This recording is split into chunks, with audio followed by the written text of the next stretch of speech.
We just couldn't stay away. We are back. What's up? DeMystifiers ride again. 6 months off and now 2 days in a row. But the gravy was just piping hot yesterday and didn't want it to get stale, right? I didn't want to really lose our place in the weave. So we're going to be picking up where we left off. Appreciate all the support for yesterday's episode. And if you want to Hulk smash the like button again, share this podcast with whoever you know that likes these movies and is also esoterically inclined. We appreciate it. How you doing, Gabriel? Doing real good. Cramming for the show. I went and watched Endgame and what are the last two? Infinity Wars and then Endgame. Pretty much got all the way through them today, just to freshen up. Yeah, I'm glad you did. I have watched all of them within like a month or so ago, so I'm pretty fresh. And I'm just really excited to know what kind of things you mined out of it. So I've got slides to take us through some more of the first two films, and you may have some images for us in the other films, but we've got about 2 hours to rock this chat, and there's plenty to get into. So, because it's also fresh, I think we'll just maybe dive right into it. So, last time we covered a lot of the individual trauma of specific characters and their hangups, if you will. And in this episode, that stuff will come up. Maybe there's a few that we haven't talked about specifically, but what blows my mind about the Avengers movies is how every major scary psychological operation under the sun in like the last 100 years is in some way echoed, reinforced, or the thumbs and the eyeballs pressed in deeper on these different things. So let's just jump right into it and see where it takes us. This is the slide we left off with, and so in the plot where this image is coming from, Loki is giving his big speech about how human beings are designed to kneel to superior beings, to gods, right? And he's doing it in Germany, of course. And this courageous old man, he's the only one who wouldn't kneel. Do you remember the one guy who won't kneel thing? Like, this is not a singular occurrence, but anyway, the very obvious on the nose trauma that is being invoked here is mean Mr. Mustache. Mean Mr. Mustache, he's the bad man. He's Donald Trump. He's whoever the person they want to call Hitler today is, always returning us back to that moment in history where 6 million people were supposedly killed in a place where that many millions of that particular group didn't even exist. So oops, I should have said that on YouTube. I think I did say the trigger word, like the J word. So anyway, I'm not saying nothing bad happened, but it's like every operation, you don't let a good crisis go to waste. And so they're invoking this mean Mr. Mustache trauma. There's probably a lot we can say about it, but I wanted to add something to the weave regarding Loki and Agnios. So I'm gonna get back into that for a moment. Agnios is a Mercury character, obviously, as you can see from this illustration on the left here, and he's actually referred to by ancient Greek authors and some Roman authors like Lucian, depending on how you pronounce it, to be the Irish or the Celtic. I'm sorry, the Celtic Hercules. And there's so much about this character that is fascinating. And I like the fact that this is Hercules Agnia or Agnios, as like they're specifically referring. It's like they're giving Hercules the descriptor of being Agnios, and this gets us into the Agam, the secret language, the secret writing, which I've even heard from an Irish speaker recently that the G in Agam is more like a Agam. Like, I can't even do it right. Agam. So it sounds like you're saying Om, like Om. It sounds like AUM. To me, that's fascinating. I think that there's something there. But this Agnios has the chains of golden chains going from his mouth to the ears of the followers. meaning he is a god of eloquence. He's a logos character. This is an attribute of many of the Mercury characters. He can change their mind. Yes. He has the ability to change their thoughts. Exactly, buddy. Exactly. So when they're talking about Agnios in the ancient writings, they you know how Hercules, like the whole thing about Hercules and even Thor is actually a Hercules character in astrotheology in particular, that the Hercules constellation is the being in the sky that's in the kneeling position holding the Vajra, which is Mjolnir for the Norse mythology.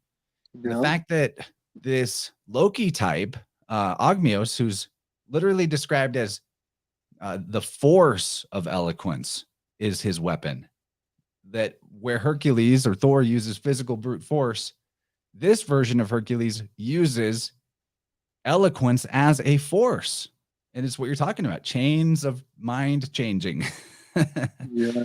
And what's super fascinating to add to the weave that I really like, you know, most of that was recap, right? But what I wanted to add to the weave that just flashed into my mind last night was how Loki has this scepter, right?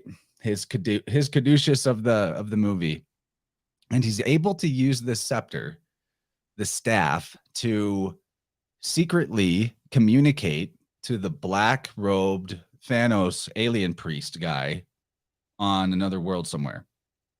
So this is exactly Agnios, dude, because the secret of Agam, the secret of the writing, was done like this secret. These secret letters were put on sticks, and that was actually how a message was transmitted from one place to another that no one could read except the elect, except who had the code, could break the code. And this was used for a really long time. So Agnios represents this. I believe that Agnios originally maybe represented like the secret of letters, like knowing letters, and then kind of later transitioned into secret letters. Not that all letters were secret anymore, but this version of letters remained secret. So the fact that he can use this staff to telepathically communicate to a priest-like figure, black-robed and everything, is perfect one-to-one, in my opinion, of the nature of Thank you for the tea, sweetie. Is perfect one-to-one analogy to the nature of writing secret letters on a staff. Because in a sense, like the magic of letters and writing in general is that it's actually telepathy, that you are transmitting an idea directly from your mind into another mind, and nothing even needs to be spoken aloud. So I think that that's like, you know, as soon as I realized he's using that staff to telepathically communicate, I was like, oh man, the Agnios weave is actually way more slam dunk than I realized. Yeah, buddy. You know, I just learned a really cool cipher recently.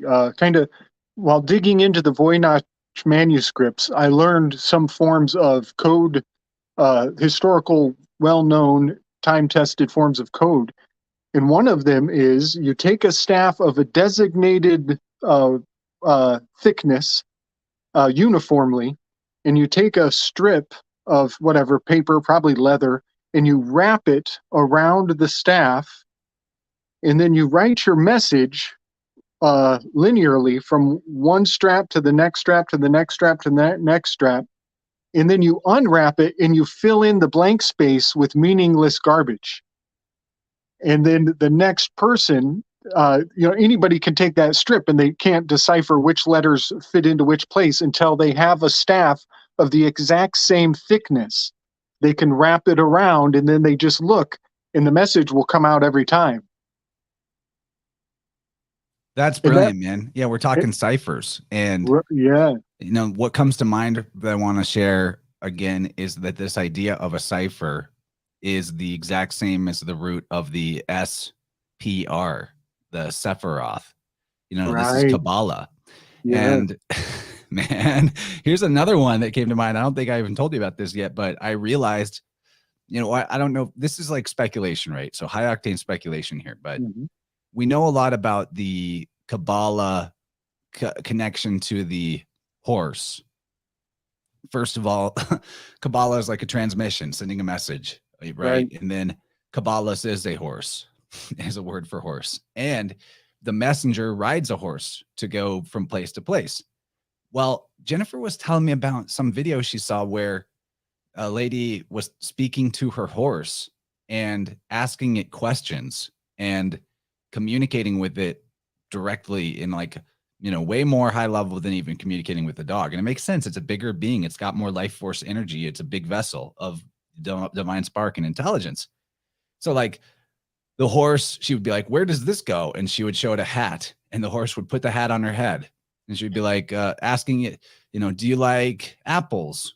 And it would like nod its head. And like, do you want to eat some meat? And it would be like, so it makes me wonder, especially if there's some kind of cycle of consciousness, like rising and falling over time, that if like when we look at the mystery traditions of the ancient world and how they came up with these systems, it's like there may have been a time of a different level of consciousness than what we see here, or just the amount of information in the world was less, and so the ability to focus and pay attention was higher. I mean, one thing about these druids, where this Agnios tradition comes from, and Ogrim itself, is that they were averse to keeping any of their secrets in writing, that they cherished the power of memory above all else. That's like, if you were putting all this stuff down in writing, you were wasting the potential of the power of your memory, which there's so much to that, dude. There's so much to that. I mean, look how much of a struggle it is for us to keep track of all the different details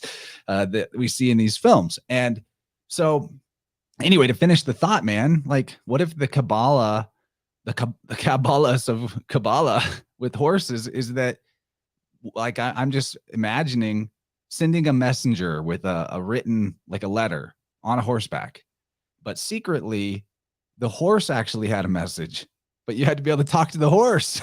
And like no one's talking to the horse, so they don't even know that it's got some info. Is that a secret transmission? Just just wild speculating, but there's gotta be something to it. Oh shit, Snake Jones in the chat. What's up, dude? Long time no see. Yeah, man. So one of the fictional series that I read as a kid had an entire race of people who were the masters of horses, and they could communicate with horses, and that was one of their specialties.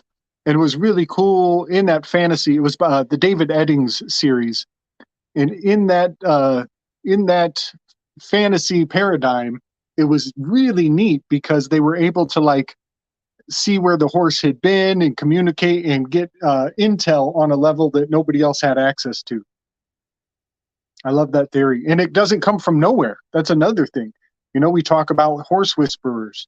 And the kings have always really valued their horse and their horse breeders and the whole culture around horse culture. And I believe that Sir Francis Bacon's father was like a member of the royal grand poobahs of all of the stables, keepers of the stables. And yeah, you're probably onto something. There's probably a lot of communication going on a subtle level there. Well, I mean, not to beat the dead horse, but horses do symbolize also the idea of shipping, the idea of a ship. I mean, there's so much horse symbolism on ancient coinage as well. It's fascinating. And this comment above from Brianna, I think it was, who said it. No, it was Lou, polymathing. But you're all on point, Brianna too, about horses having like are equal to humans in level of consciousness. I mean, some humans, yeah, I think so. I don't think we can say every human being is at the level of consciousness of each other, right? Not to criticize your comment, but like horses, there are some horses that are probably even like at a higher level of consciousness than some humans. I could buy that. And why I say that especially is because like on theme with the talk about trauma that these characters go through, how there are horse therapists, man. There are like horse energy workers. And when I first heard about that, I kind of shrugged it off like, oh, is that silly? But it's not, because they have such powerful, active, and like so much vibrant life force energy, right? That they can have complex levels of trauma and belief system damage in a way similar to humans. And I find that really interesting as well. Yeah. And for a person to tune into that is a good means of shedding off a lot of your programming. you've got to get past a lot of your programming to tune into a horse's level. You know, I have a couple horses where I take my walk, and they come and they approach me pretty regularly, and it's like it's just so it's such a gift, you know. It's a compliment when they approach you. You know, it's really sweet. Zero loves it. He got to kiss his first horse last week. My little one, Gimli, he's met a horse before. Yeah, they're very powerful, amazing animals, no doubt. So that's just something for us to keep in the back pocket. Not exactly Avengers related, but it's been on my mind. Like, our horses, the secret messengers. Is that part of the secret here? So getting back to Mean Mr. Mustache trauma. Yes. I don't know if there's more we want to say about that specifically, but like some of the slides coming through that I have left from what I prepared yesterday are, whether or not we linger on any of the points for very long, I just want to hit on all of the significant world trauma events and how they're invoked in the films. And yeah, well, this is definitely one of them. Do you have any thoughts on like other ways you see that particular style of trauma being used in the films? Because I think we do see that with like the Hydra agents being kind of Nazi-like, but also kind of like KGB or Russia scare as well. Those things are getting really conflated together.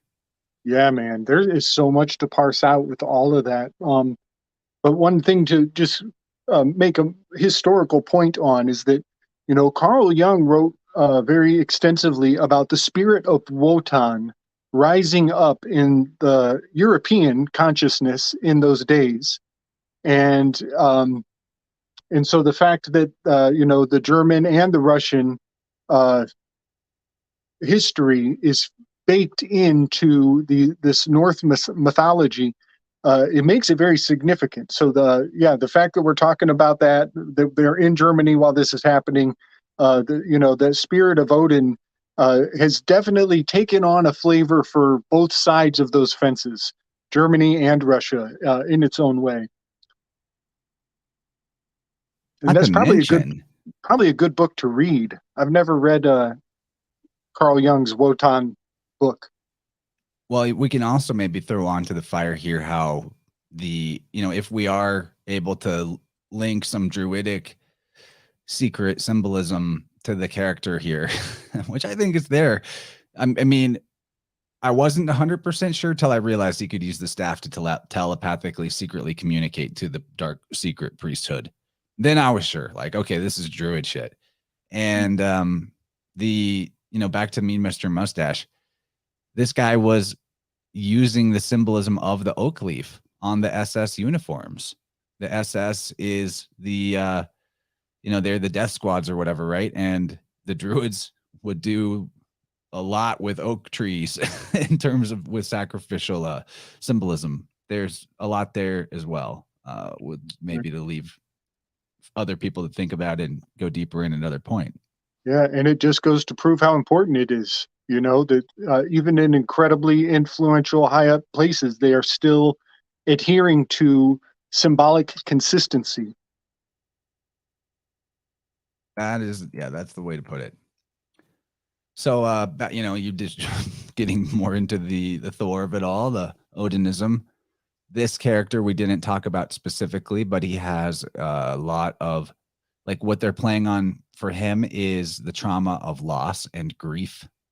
It hasn't really hit yet for him, other than it begins with the losing of the brother, right? That's kind of the onset of it.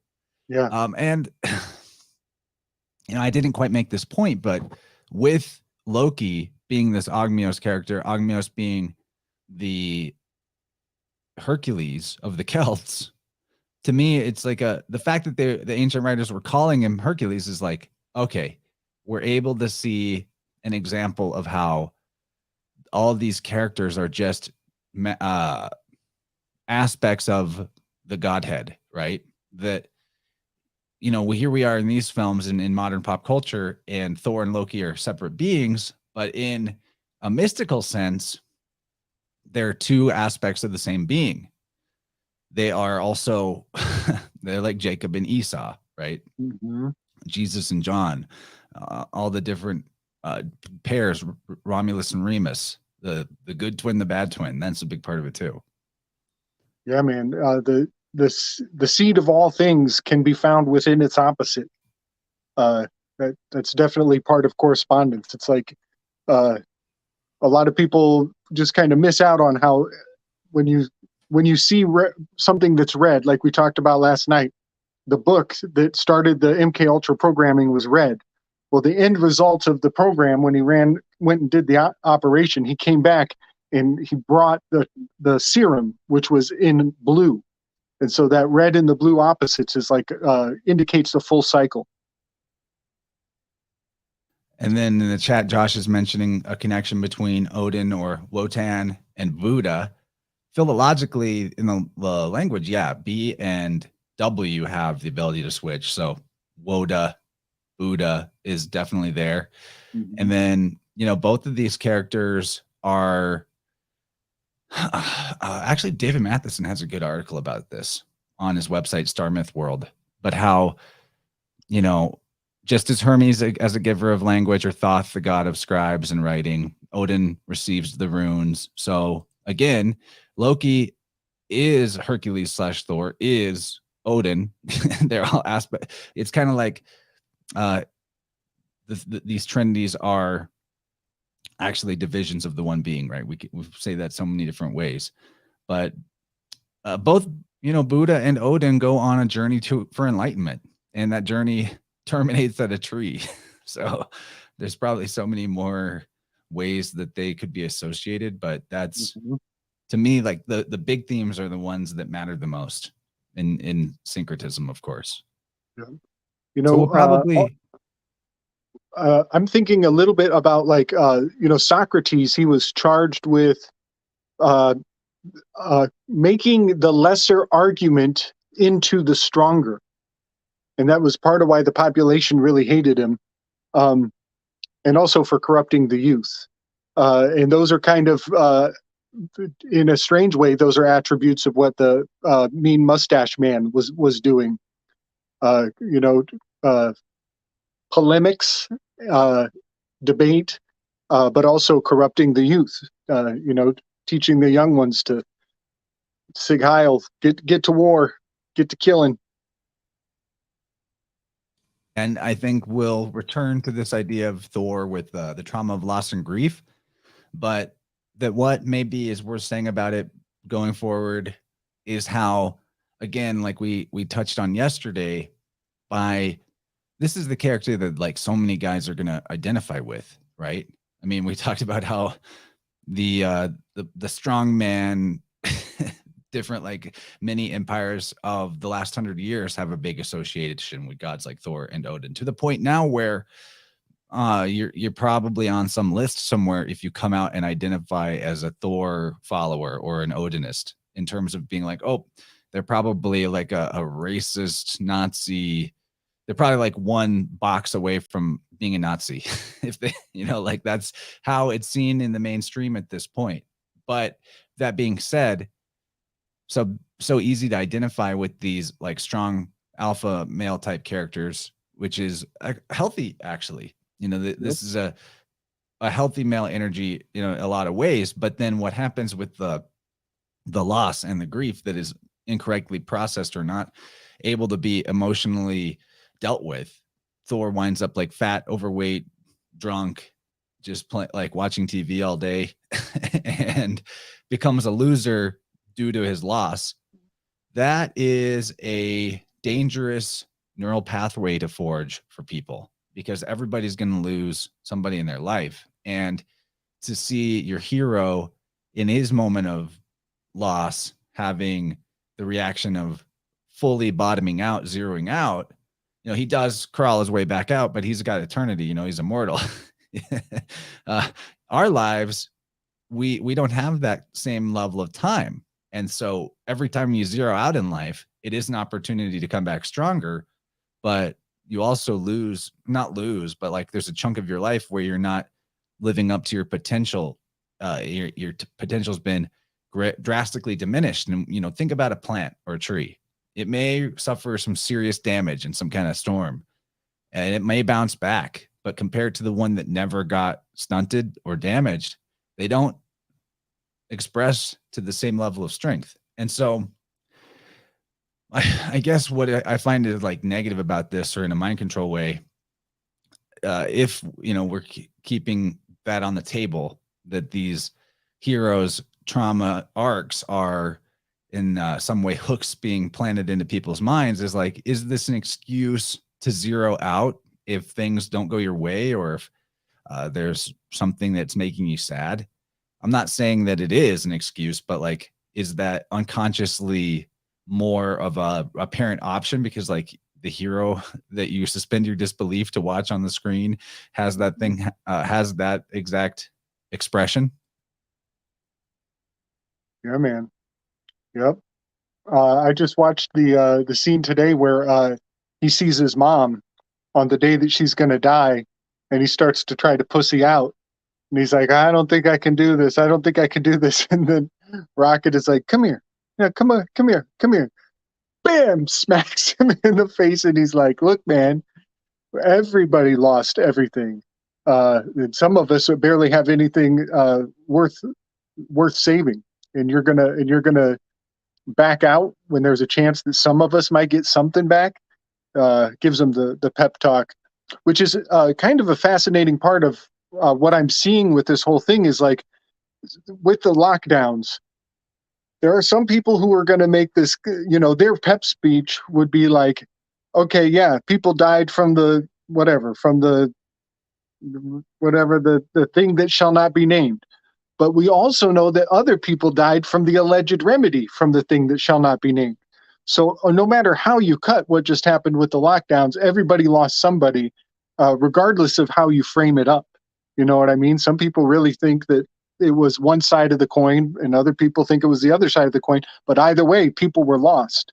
And we all need to kind of come together and realize that it's just one coin. Yeah, I think actually to have room to really talk about that element, we should probably mosey through the slides pertaining to the first two movies, because that End War or End Game and Infinity War stuff is, I mean, it truly was the tipping of the odd. So Yes, I want to yep, get us there. So I'm going to move us through kind of the obvious stuff. This end of the movie, Avengers 1, the attack on New York occurs. And so we see all this imagery of twisted rubble and, burned out cars and dust in the air. Dust in the air is the big imagery sink, right? Buildings being demolished and all that. Even towers are shown getting damaged. And it's coming from the air, right? The attack is coming from the sky. good call. So very clearly, this is opening up the 9/11 trauma. I mean, Yep. do we need we even say more? Like, we're just hitting on the highlights of how all the big stuff has occurred in the world, is brought back in these movies. I would also point out that Thanos, he is rocking he and Doctor Strange both share the Pluto on their chest, the symbol of Pluto. And so Pluto returning into Aquarius is Pluto, the demolition element, coming into the air sign. So all of that is very correspondent to the, us returning to the Pluto's return from the signing of the Declaration of Independence, 248 years. Definitely a big fat reset in the stars. And now here I'm going to get more into why I yesterday called Tony Stark Yoni Stork. There's so many reasons. But in this Battle of New York, these giant whale monsters are flying out. I think I even grabbed an image of them, but maybe not. No big deal. We probably remember what they look like. Giant, like robot whale monster creatures, and there's a bunch of them, and kind of all the Avengers got a chance to take one down. So Tony, like, we're seeing these big whale monsters, and probably at least somebody out there was thinking, like, I know I was thinking it, who's going to go into the belly of the whale? And then, like, they can't help themselves. They actually reference the tale of Jonah. And actually, in so many ways, this idea of the Jonah and the whale story in the bigger picture of what that represents mystically is demonstrated throughout this series, actually repeatedly, probably in every film, to be honest. You're right. You're totally right. Although in the kind of like churchian Sunday school level of the mythos, the story of Jonah and the whale is just simply that as like a punishment, this guy gets swallowed by a whale and then spit out after 3 days. And we know that's all astrotheology. We know the whale is Cetus. We know Jonah is the dove. Hebrew word for dove is Yuna, which is where we actually transliterate to get the name Jonah. And Yuna is very similar to Yoni. Again, it means dove. So Jonah and the whale, in a nutshell, is actually a recapitulation of the Argo story, of the flood myth, because it's the destruction and regeneration of the world. And that's kind of the symbol that I want to point out with the Yoni as well, and why I'm calling Tony Stark the Yoni Stark. Yoni symbolism is dove symbolism. They go hand in hand. Yeah, and man. the Yoni, or the Yoni, the dove being released from the ark in so many different versions of the myth is the point, of course, where like we know that we've been saved. So Tony and Yoni rhyming, he actually is the Jonah figure in so many ways. He's the one that is the savior. He figures out the time travel to bring everybody back. In the end of the series, he saves the world from the meteoric extinction event in Avengers 2, right? He takes the fight away from Earth to save the entire Earth from being invaded by the aliens in the third movie. He thinks, we won't talk about his role in Captain America 3 maybe in this context, but the fact that he's the Christ stand-in and he sacrifices himself at the end and everything. So he's definitely the dove of the series. And then when I put Stork instead of Stark, is because he's riding inside the ark. He's in the suit, you know, like he's in a type of ark. What's the thing called on his chest, Gabriel? The reactor that powers his whole suit, keeps him alive. I don't know. What do they call it? Arc reactor, bro. It's an arc reactor. Holy shit. Kid you not. Okay, you not. well, so he is in the tarot cards, he's the Hierophant, he's the Chariot card, and he is also the Hermit. And this particular image is very much, it's the same image I used to relate him to the Chariot card, because they say that the Chariot is involves highly focused mindset, and he's literally using the suit to focus in when he's when he's honing in on his targets. But also the Chariot is in Cancer, and Argo is in Cancer. The Argo is a minor decade of Cancer. And then another thing that's just kind of been floating in the back of my mind lately is a lot how the word Hierophant, Chariot, and Hermit all have the HRT. They all have the HRT, and we're at the heart of the story. He's the salvation, but also how Cancer is the heart of the anatomical zodiac as well. Leo. So, right. Yes. Yep. Is the heart of that astrological man. Yep. So it's like we're in the chest, we're in the treasure chest, and that all of that is like the vessel. Oh yeah, Cancer's like the box itself. Isn't Cancer like the actual torso? Yes. Yep. It's the rib cage, all of those things, and then the Leo is the heart in the middle there. So yeah, very apropos. I love this image. And if you think about in the Chariot, like in the Rider-Waite tarot, because I was focusing on Rider-Waite when I did the Avengers. I see more Rider-Waite-esque energies than I see the Thoth for some reason. I'm not sure. I'm not sure why, but I'm definitely seeing way more Rider-Waite in Avengers. And that probably means something. But the Chariot of the Rider-Waite has the two lions, the two sphinxes, the two chimeras in front of him. And that is very much indicated by this red and the blue contrast of the suit. It's a constant theme that he's got red on one side and blue on the other. And he's staying centered in the middle, just like Cancer, holding up the vault of the heavens, the Kyborium. I wonder what that means in context of his two onboard AIs that we see in the series. One is Jarvis and one is Friday. Right. Is that kind of like a J and a B if we look at the FB swap, these two pillars here? I dig that. I totally dig that. Yeah, I've wondered a female that too. and a male one too. Yeah, yeah. One for each of these chimeras that he has control over. Totally. So the other thing, like, okay, so why I put him at why I put Tony Stork, right? The stork is symbolic of the Pelasgi. The Pelasgi are a type of, or like an offshoot of the Phoenicians. They're the Phoenicians that brought the letters to Greece. Unless I'm getting that wrong. Luckily, we have like the expert in the chat, Dylan. He'll correct me. But the Pelasgi are symbolized by the stork. And what did they bring to the different areas was the secret of letters, back to that whole weave. And actually, so Tony Stark, what he takes around the world in his role as the stork, or he's this business tycoon guy, he is selling technology. I mean, it's specifically mostly weapons technology at first, and then he branches out into more peacenik stuff. But yeah, Pelasgi, what the Greeks call the Phoenicians. Okay, I got that right. So the word technology, before it was applied, I'll say it a million times, I'll say it again. Before technology was a word applied to things that we call it today, consumer electronics, iPhones, computers, the word means language, but not just any language. It means the terms of art, technical language. And that's what, priestcraft thrives on, first of all. That's what navigation requires. You have to have technical language. That's what law requires. Yeah, buddy. I love how you even say priestcraft.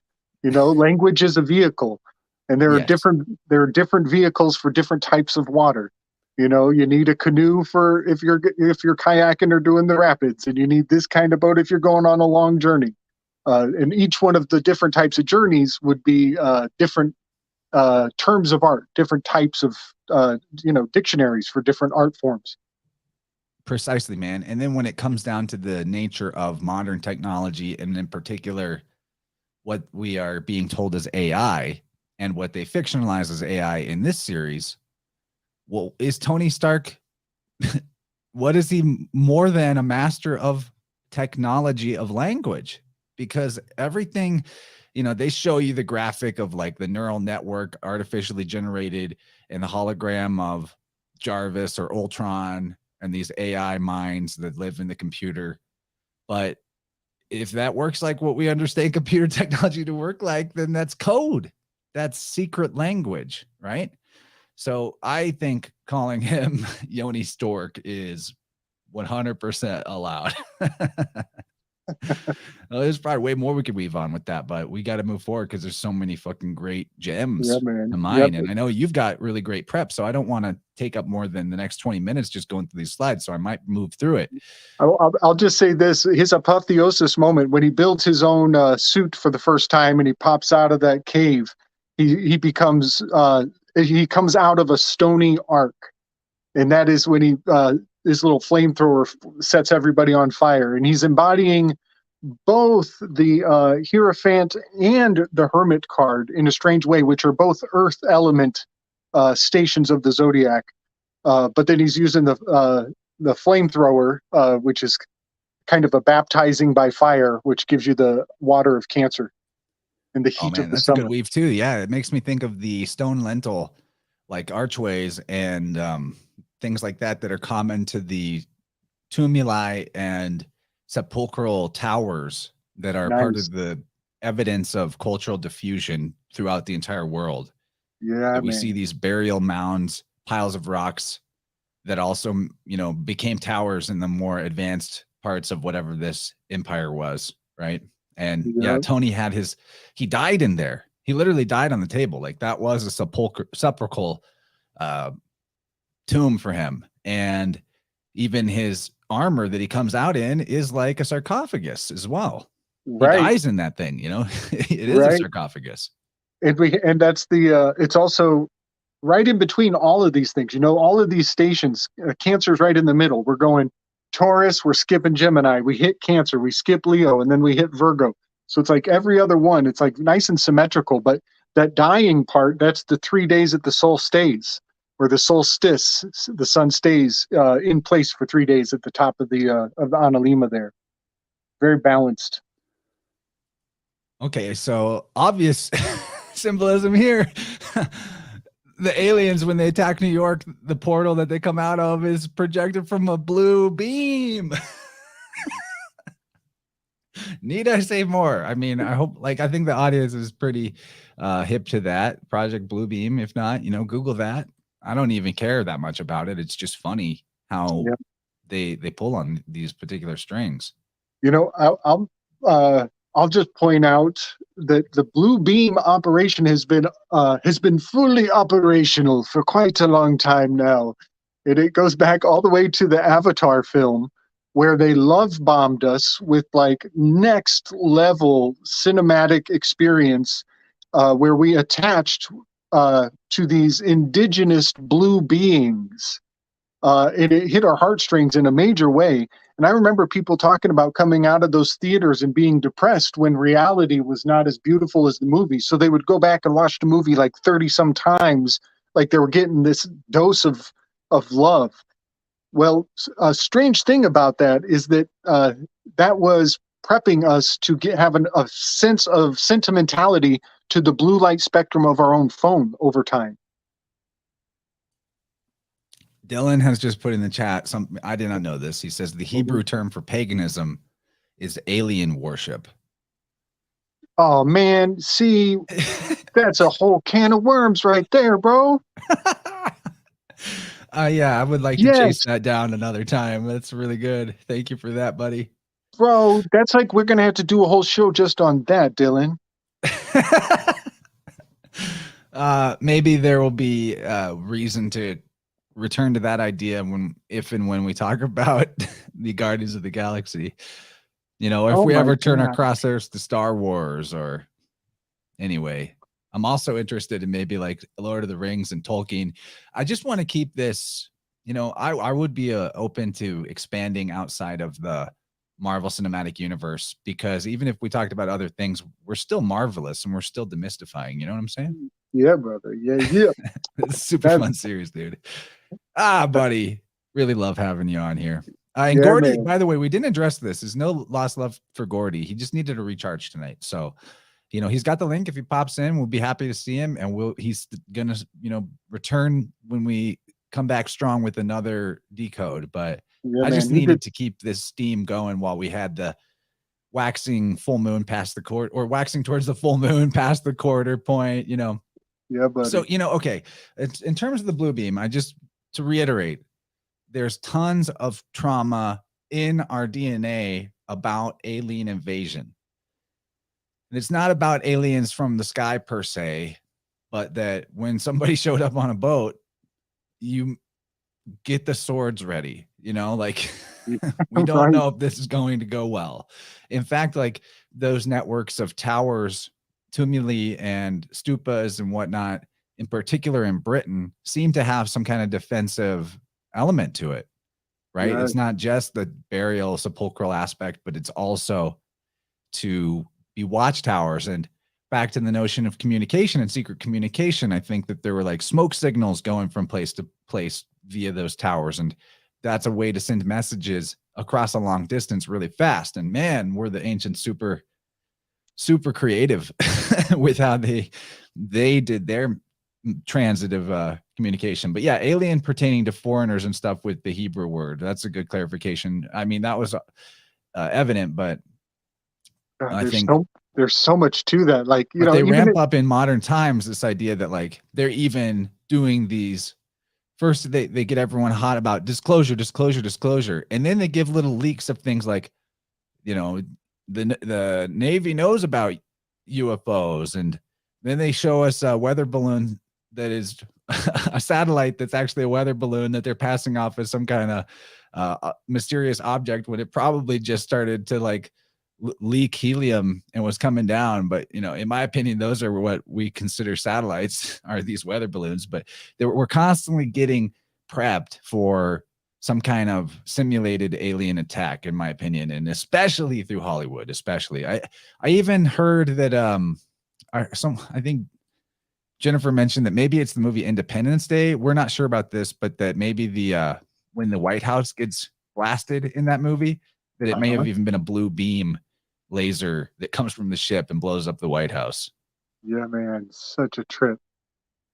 Uh, in psychology, they have the phrase "it is foreign, therefore you fear it."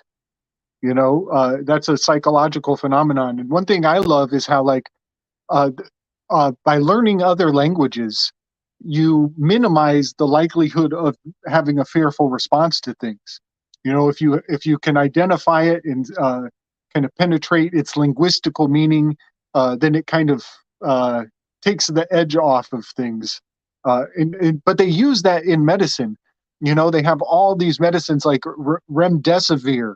Like, how terrifying of a name for medicine could they possibly have come up with?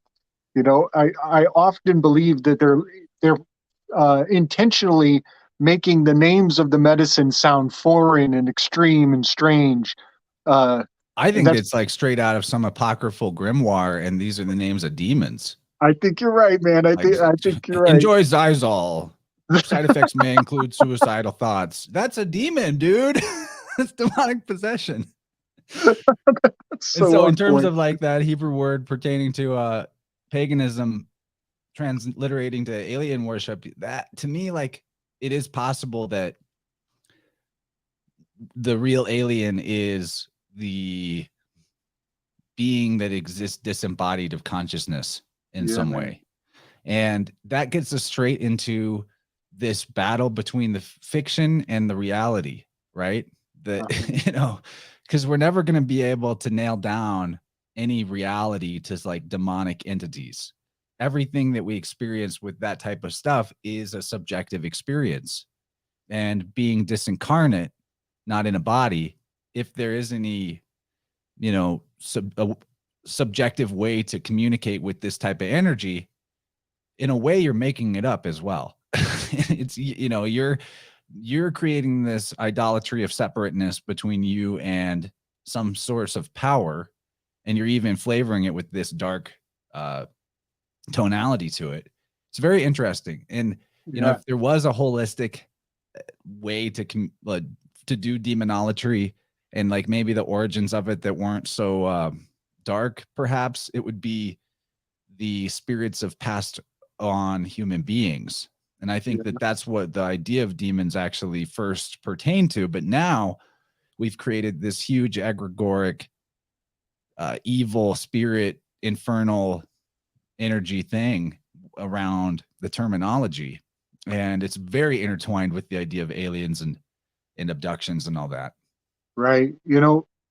This is a very large weave, but I believe that lies or withheld truth generates a potentiality in people who are not receiving the full in all of the information. When the truth is withheld from them, it's like a bubble in their consciousness, and over time they will associate a face or a shape or a demonic spirit or something onto the bubble that is already animated by ignorance. It's a negative space. It's a missing key to the facts of the realm, and then they project a demonic personality onto that negative space. And I hope that made sense. But that's me just trying to sum it up as best I It can. makes sense. I mean, it's just deepening of the illusion of separateness Right, and a further slide towards schizophrenia.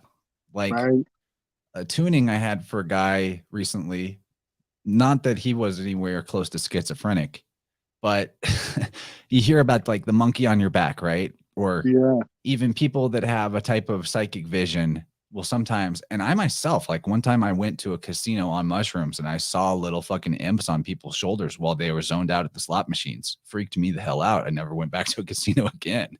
I was wow, just there to kind of walk through and be like, this will be interesting on mushrooms. No, it was pretty scary. But wow, so the idea of the monkey on the back and how the demon maybe could operate in a biophysical level that is a holistic approach to understanding it that doesn't separate us from our own power. And this is just one way of understanding it. It's not maybe the only way that this could be comprehended, but that, like, here's the example. The guy had been having pain in his upper middle back, like between the shoulder blades, a lot of pain. And long story short, when we got to the bottom of it, it was a moment where when he was like 4 years old, he saw his mom and dad having a big blowout fight, and he had an older brother, and the older brother and the mom, she's like grabbing the older brother and like, I'm taking him and I'm leaving. And so at that moment, he had this huge crushing experience as the 4-year-old where like, wow, mom's leaving and she's not taking me. She's just taking my brother. I'm not wanted. And that was stuck in the solar plexus region of his energy body. And so like metaphorically, in some sense, the 4-year-old version of him, he'd been giving a piggyback around and getting kicked in the back by this angry little 4-year-old for like years. And it just gets worse as that thing goes further and further unrecognized. Right. And it gets confirmed in with other context over so time. demonic attachment or demonic possession, in one light of seeing it, is our own fragmented life force energy and other, like a ghost of a previous version of our psychic self-image that never got resolved and got stuck, left behind because it was too difficult to acknowledge what that version of self was like. And it's like, we can't deal with that. We're pushing that over here. And so you actually schism your own psyche, and in your own psychic universe, your InnerVerse, the other versions of you can be living there, and they're repeating the moment or the time period of trauma over and over again. And not only are they holding back a bundle of your own personal life force energy just to be animate and exist in your psychic realm, but the virtues of yourself at that age can also get stuck in that, like big time. I always bring things back to tuning, but anyway, I think we should move on for brevity's sake. But all of that stuff is tied up in this aliens trauma, dude. Demons and everything. Yep. And even like people who are into the book of Enoch, it goes that far back, this program of like some other whatever foreign thing is going to come and steal your woman, steal your family, steal, bring in the lack mentality. Ideal wife, ideal kids. Okay, so then like right there in the midst of all the other 9/11 and blue beam alien trauma, then the shadowy deep state figures decide they're going to nuke New York. Even the New York and nuke have like some philological syncretism that just rolls off the tongue like that. But they're nuking New York to stop the alien threat. And so here we go. Remind you all that at any moment, these shadowy figures of the deep state or poopy pants, fresh prince of smell hair can just, grab the nuclear football and type in the secret code, secret language, and you get, worldwide devastation, world ending. So silly. Like, I know you're probably on board with the whole, like, nukes are fake and gay too. But that's how I feel about them. Like the whole notion of it is so silly that we could destroy the creation. But, big bombs, I'm not saying that they don't exist, but like world ending nuclear fallout, radiation and all that, there's way more reason to not believe in it than there's any reason to believe in it. So that's hopefully a spell that people have broken for themselves already. I encourage people to let go of that spell if they haven't, and if they need to do some digging and look for themselves to break the spell, I invite them to do so. But that is not a trauma that needs to be carried around. But it is one that for like our parents' generation, they drilled into them so hard. Get under your desk. The bombs are coming. Pretend that the bombs are coming. Get under your desk. It's not going to do anything, but it's exactly like what you talk about with how you can wire mental pathways with physical routine behavior, right? Yes. Yep. And it's where those drills are training people to become extra compliant in a stressed situation. And to give them a false sense of like, oh, as long as I'm compliant, then maybe I'll come out okay. Yeah, it's so far out. It's so far out. Even like the single file is, standing in a line just gives people a sense of, oh, there's order, there's organization. At least everything's organized. If the place is on fire, at least we're all standing in line, pretty far out.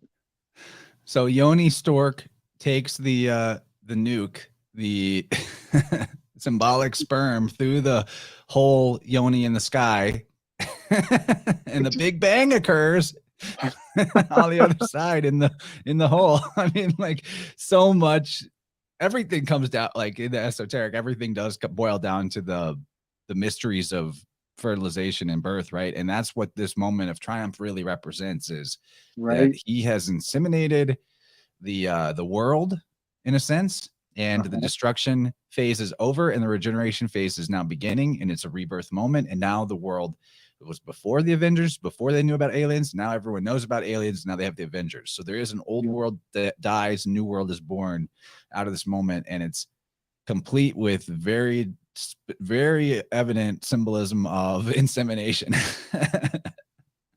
You know what else comes to mind? The fact that his father, Tony Stark's father, was cast in the early versions of his father, was intentionally cast to be an imitation of Jack Parsons, who's probably a complete and total fabricated construct. I mean, P.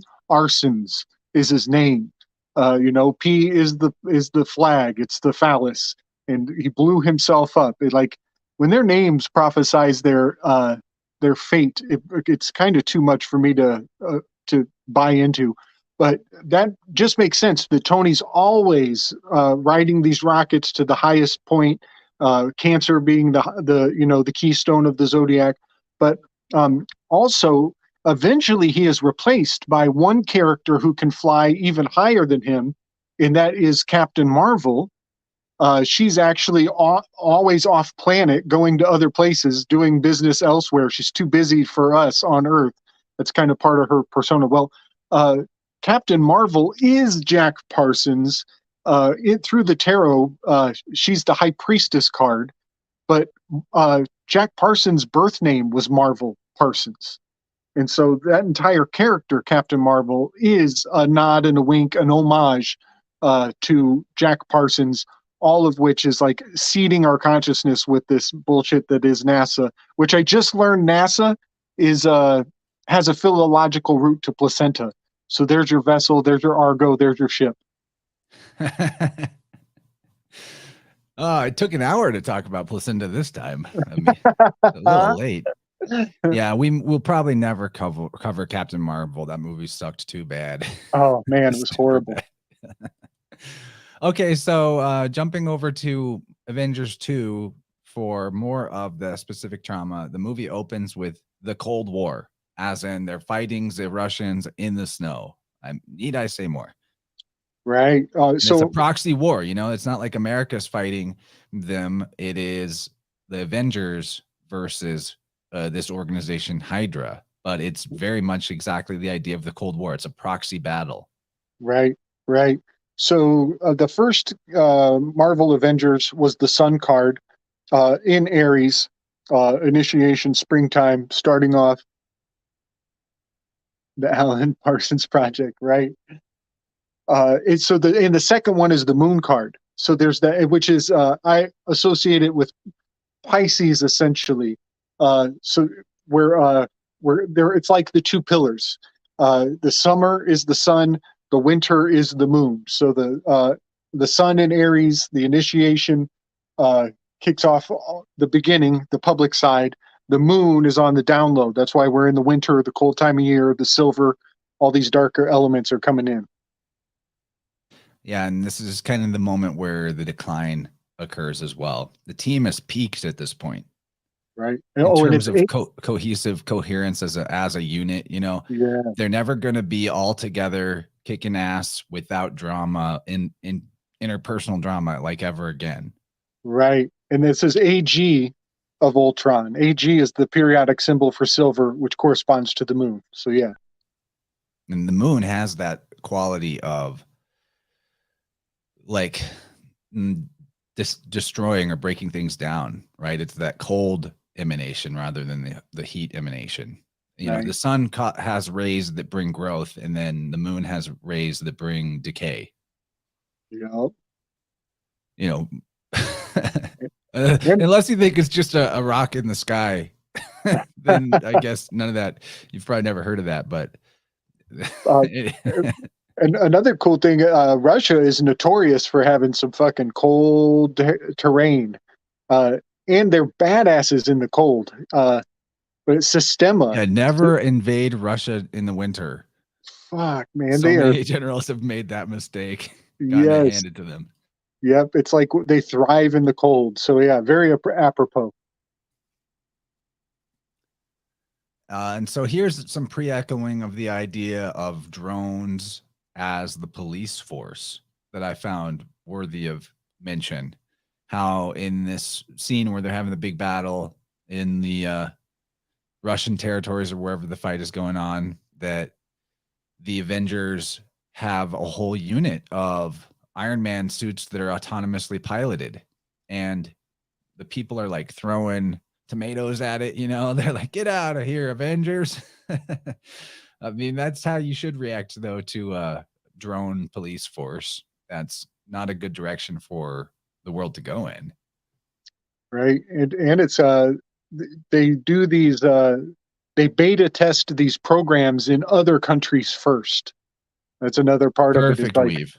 yeah, they definitely make sure they've mastered their plans that they're going to bring stateside, but they start elsewhere so they can slowly encroach on us, which is kind of what's happening with that Smith Modernization Act. You know, the imperial expansion is gotten to the point where there's nowhere else to expand, so now it's going to turn inward, and all of it's going to come collapse back back to us, back to the earth under our feet. Look forward to that. I guess we're already pretty underway. Now here's another important. So yeah, Age of Ultron, just in general, if there was a great theme to paint this with, it is transhumanism. And that's its own giant topic, right? Age of Ultron is transhumanism. Yes, and it's like advertised with a lot of positive elements, right?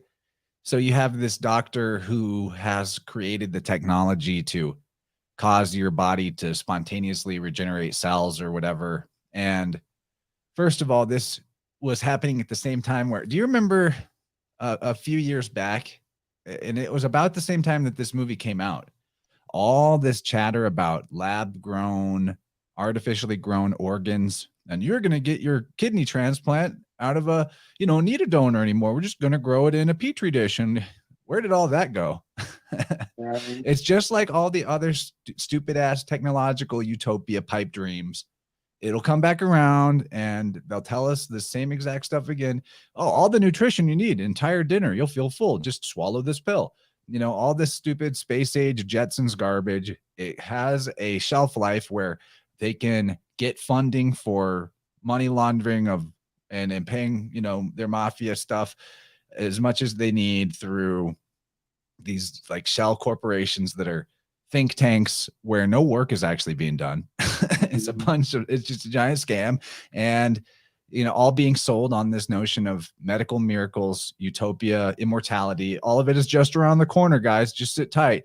Everything's just going to be done for you. And so I thought that this whole point of like she could just regrow the cells right onto the body with a magical little ray of light is exactly the thing that they were telling us back then about growing your organs in a petri dish. Hey, no need to ever figure out the deeper meaning of what it is that even causes your body to heal. Like, oh, has nothing to do with some kind of pranic energy, universal life force or consciousness that has the ordering principle to all nature and allows your body to regenerate itself as long as that life force isn't blocked by some walls of thought. No. You don't need to figure that out about how you actually work and why you exist. Just Right. run your vehicle that your body is. It's just a car. Run it into the ground and take it into the shop, and we'll patch it up. And no need to educate the driver on how to operate the vehicle. It's Oh just we man, just swap out some parts, and we're getting really good at manufacturing new parts. And just trust us. Hold on, just around the corner. Like it'll dude, come back. They'll tell us that bullshit again soon. yeah, man. Oh, there's such a huge weave to this. It's so fascinating that the metaphor you chose to use there. Before I forget, I want to point out uh, that here we have an Asian doctor in the medical field, are we seeing the path laid for the Wuhan wiggle? You know what I mean? There is a thread to that. The organ harvesting aspect, uh, that probably brings my thoughts to the what do they call them? The qigong cult in China that are they're the prime real estate for organ harvesting because they practice this specific type of yoga that they get snatched up all the time because people who want to buy organs, they don't want any organ, they want organs from yogis, people who practice yoga, the special kind of qigong yoga. um, that comes to mind, which is a fascinating thing, and I Oh, don't and want to. that's another boogeyman too, That's a by the way. total It's a huge boogeyman. boogeyman. Like I actually remember some guy who went on InfoWars about it and was like all over the podcast space Yeah, talking about the organ harvesting or organ harvesting. Oh my God. And I had the tiniest show in the world back then. And I even got an email from that guy. And I was like, okay. And I was about to go through the show and something told me like, there's slime here. And this is boogeyman. And like, this is not the worldview I want to proffer forward to, you know, my audience. And I just kind of in the last second, I was like, I don't want to do it. Sorry.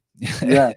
And So, I appreciate those little moments of like realizing that that's not my path or that's not there's something wrong with that. And right. anyway, Well, I was so right. there's something about that, like making this false story far away, very far away, but that people who are healthy and practice this yoga are going to get organ harvested. That plays into the CCP agenda in an absolutely fascinating way. And I just want to say this: so does making the Dalai Lama into the devil incarnate. I don't know what really happened with all that, but I just want to say that the CCP is rubbing their hands in joy that the Dalai Lama is getting so much bad press. I'm not backing him. I'm just saying the K Bono thing is something to consider. With whatever that was, I do not even want to talk about whatever that may or may not have been, but it does make some people very happy to see the Dalai Lama go through a fall.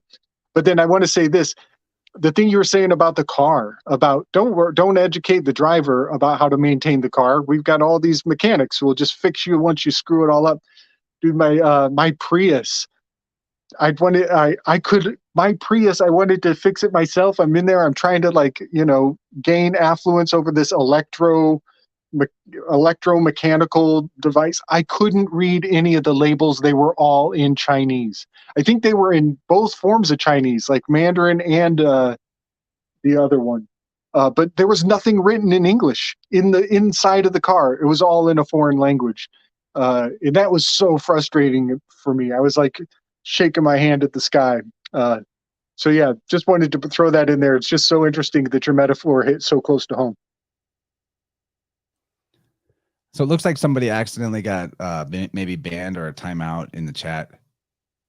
I will address that and figure out how to unban that person because it was, I believe, an accident. Anyway, moving on. If you're still here, Fandango will fix that up. We're not trying to silence people without a cause, but I will ban you for life if you suck instantly without a second thought. Whoever you are.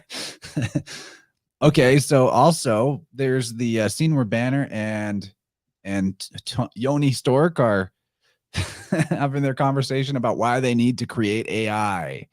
Yeah. And, it's funny how there's all this intentional connection in media calling Elon the Tony Stark of the real world, of real life. And yet Tony Stark, the creator of AI and the proponent of it, his counterpart in Elon Musk has actually repeatedly been, everyone's quoted it, AI is summoning the demon. Like, right. Whoa. Right. Whoa. And that's a whole weave in of itself. But in terms of like, if energy and consciousness are in some way synonymous and that energy takes on a type of consciousness related to the shape of the container that it's in. And if our container has this through line, this silver cord, as mystics describe, to source, And that's part of like what feeds our vessel, and that prana is what generates the ordering principle in our body and allows us to heal and grow, and for one cell to multiply into the however many is in an adult over time.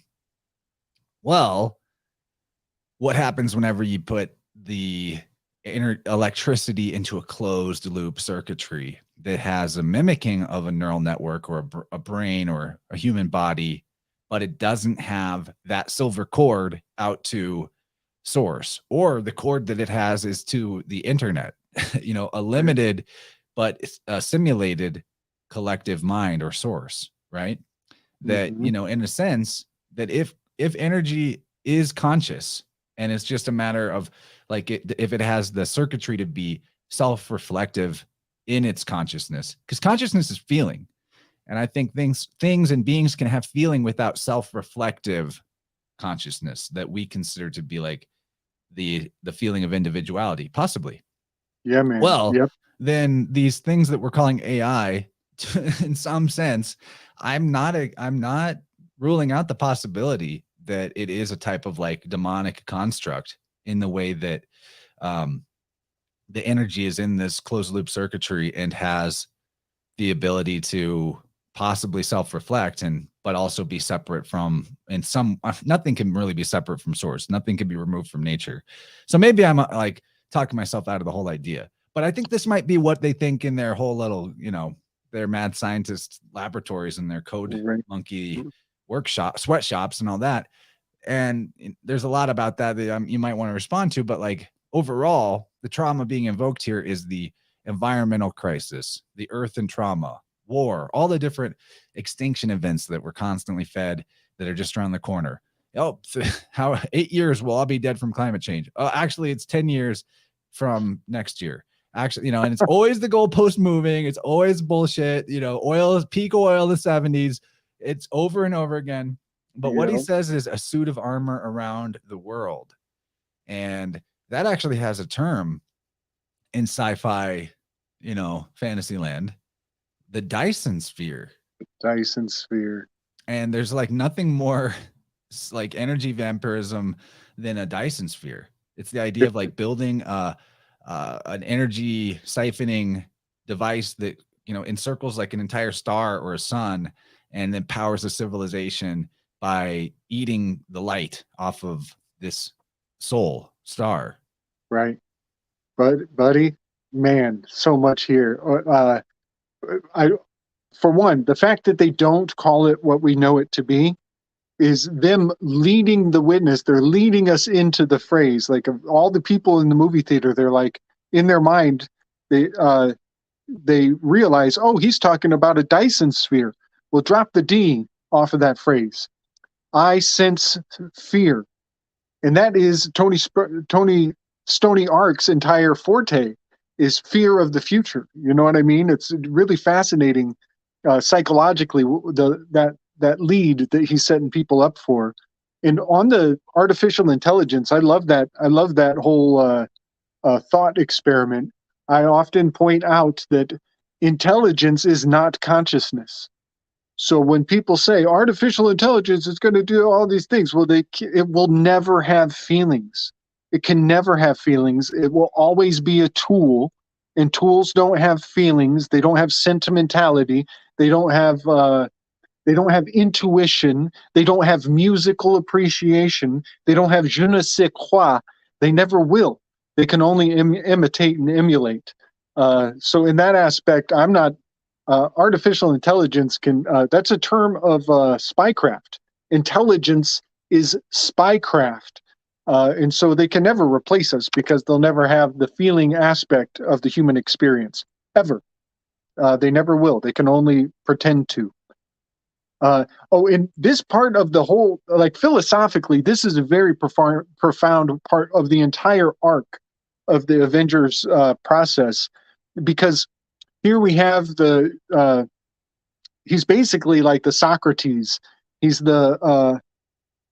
like the Socrates, the mystagogue of science, who is depicted as cancer in his death scene, by the way. And he's talking Did you about say mystagogue? Mystagogue of science. So weird. Yeah, that, buddy. that word was just in my mind and it's so specific. I was like making sure that the guy wasn't on the banned user list in my settings, and I came across a certain Mystagogue publications that is a banned Yeah. name in the list, and I was like, that fucker. And then you're Ve- like Mystagogue, and I was like, we're all connected as hell. Wow. Very, very syncy. Yeah. So he's doing a risk benefit analysis right here, is kind of what he's talking about philosophically.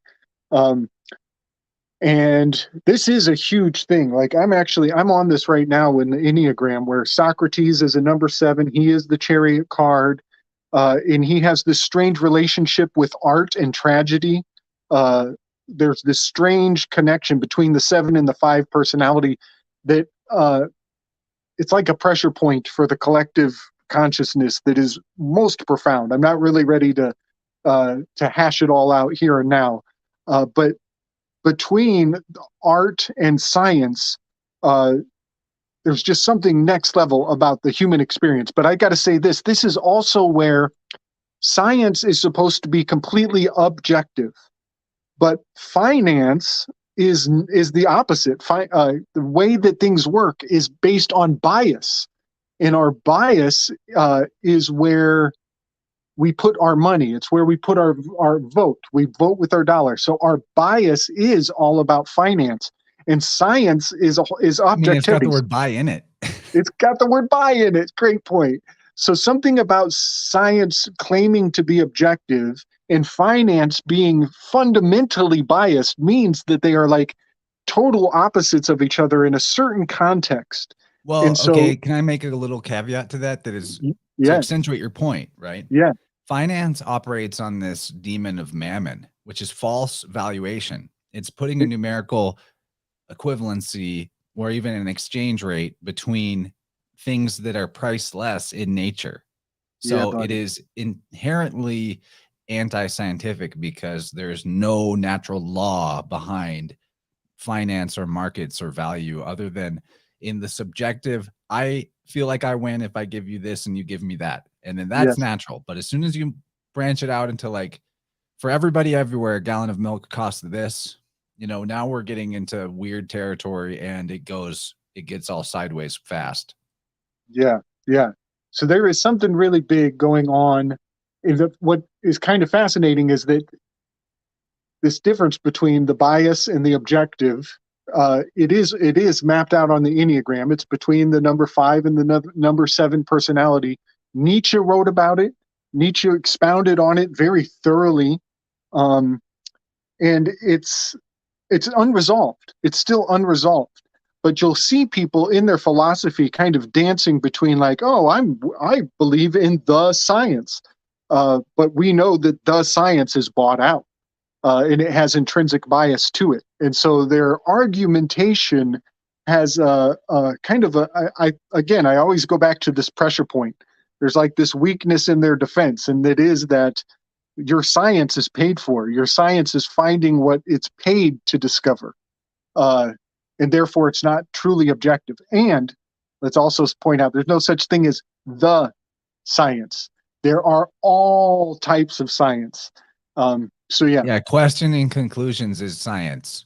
yeah, yep, Consensus thinking is not science. It's like, yeah, that yes. definitely You well got to said, buddy. Good you got to stuff. remain as king. Buy us bias, because the scientific bias comes when, if you're the scientist, please buy us out. We'll give you whatever data you want if you buy us. We'll bias the data towards you. That's so Right. true, dude.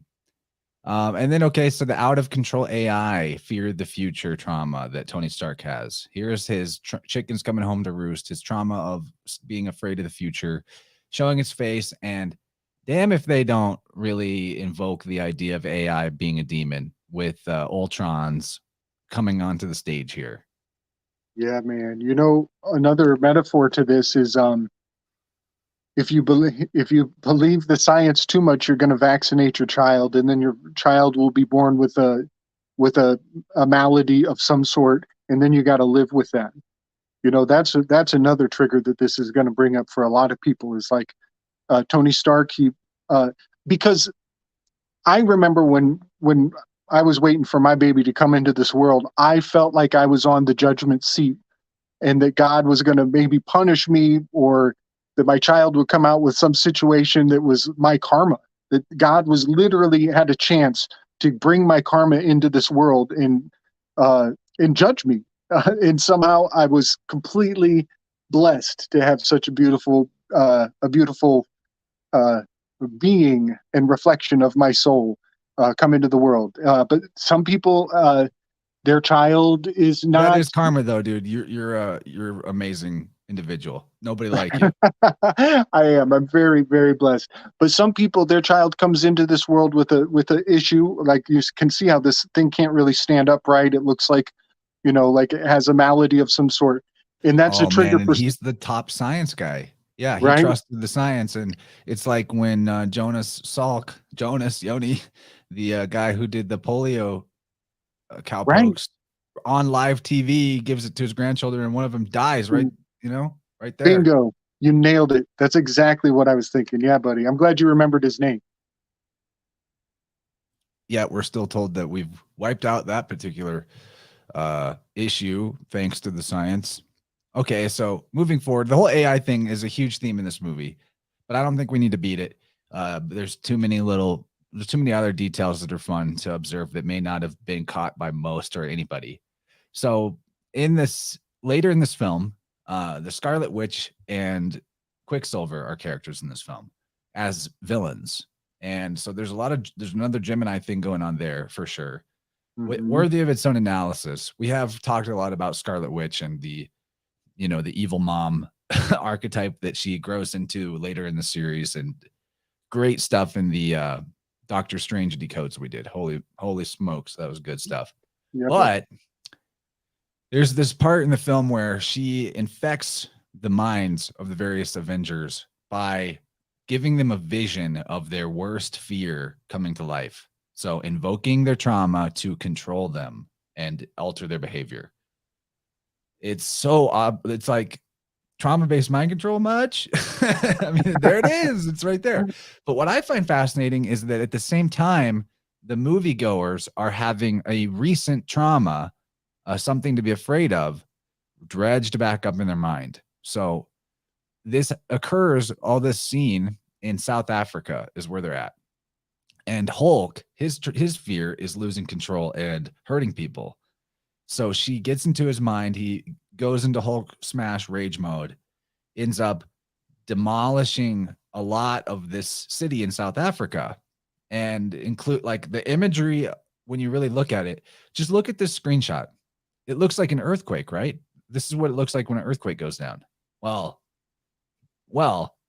just 6 months before this movie came out in South Africa was a major earthquake.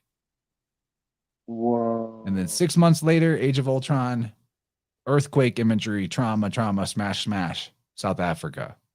I vaguely remember that now that you're saying it. And I remember thinking it when it was in the movie. When I rewatched this the other month, it was around the time that the Turkey earthquake happened. And I was like, oh, that's what it is. It's earthquake in Turkey. They're pre-echoing an earthquake in Turkey, because there's all this talk about like, was that engineered? Was there some way of generating earthquakes going on? But I looked deeper into it. I was like, no, dude, they had their, every earthquake, everyone who's ever been afraid of an earthquake, that trauma is being invoked by this scene in this movie.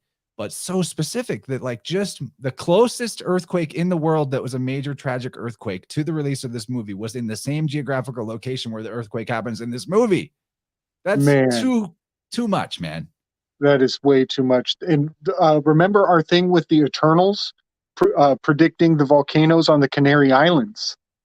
They were shot on location on the Canary Islands with this crazy hand coming up. And then sure enough, it was within months that the actual volcano happened in that location. And I don't want to get off the rails, but I just want to put a little pin on this one. Bro, I've discovered that there is a temple to Pluto, an actual temple to Pluto in Turkey. And they've discovered it, and there's toxic gas that comes out of this chasm in this temple. It's got an inscription on the entrance. There's birds, dead birds, all down in this cave, down because of the gas is killing the birds. And I found out that argon, number 18, argon is a gas they use to kill birds, and it means slothful. Pluto is the slothful one. 1 + 8 is the 9. He's the sloth on my Enneagram. All of this is a huge side weave. I don't want to get off track, but the earthquake in Turkey, I'm going to look up and find out if it had any effect on this temple of Pluto, because, man, fucking Hades he's marching through my thoughts. I'll tell you what. I'll just say that. Well, that sounds like worthy of future investigation, and bring that back on a Vibrant when appropriate. Yeah, I got a lot of fleshing out to do on that, but there's something far out going on. You're like a fisherman with 10,000 fishing lines in 360 degrees in all directions, and you're just like, nibble over here. Oh, got it. Nibble over there, and you're just. It's like Argos with his 100 eyeballs looking in all directions. That's you. Yeah, that's totally you, dude. Oh my gosh. Now watch out. Hermes might come and slay you for revealing all the secrets. That's why I don't listen to music too much. That's what makes you the professional guest that is just like this social butterfly on everybody's show all the time, the most frequent guest for everybody. MVP is because your eyes are in all directions. Yeah, freaking buddy. Sweet, dude. Okay, so and then just to cause some powerful cognitive dissonance as the characters in the film experience, we get Vision as a character introduced, the AI savior. And there's even there's even a scene, I don't have a screenshot of it, where he's like descending from the sky and his arms are outstretched in like a cross.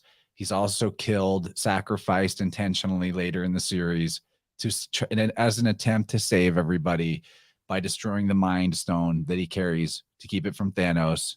So, buddy, yeah, AI savior, that's Vision. And I even thought about how this may be a little stretchy, but Vision and Wisdom being philological cousins, how V and W very, swappable, and then S can often become ST indiscriminately, depending on who's pronouncing what. And then T, if someone wrote it down with an ST, then someone might say it more like a D sound. So anyway, little stretchy, but like Vision and Wisdom, I think he's the Mind Stone carrier. Interesting links there, but I don't know if we have to linger too much on Vision as a theme in the film, other than this cognitive dissonance of like, AI could destroy the world, but also, check out ChatGPT. It's going to make your life way better. Yeah, it's the savior. It'll keep you from having to write your exam paper. That's so true.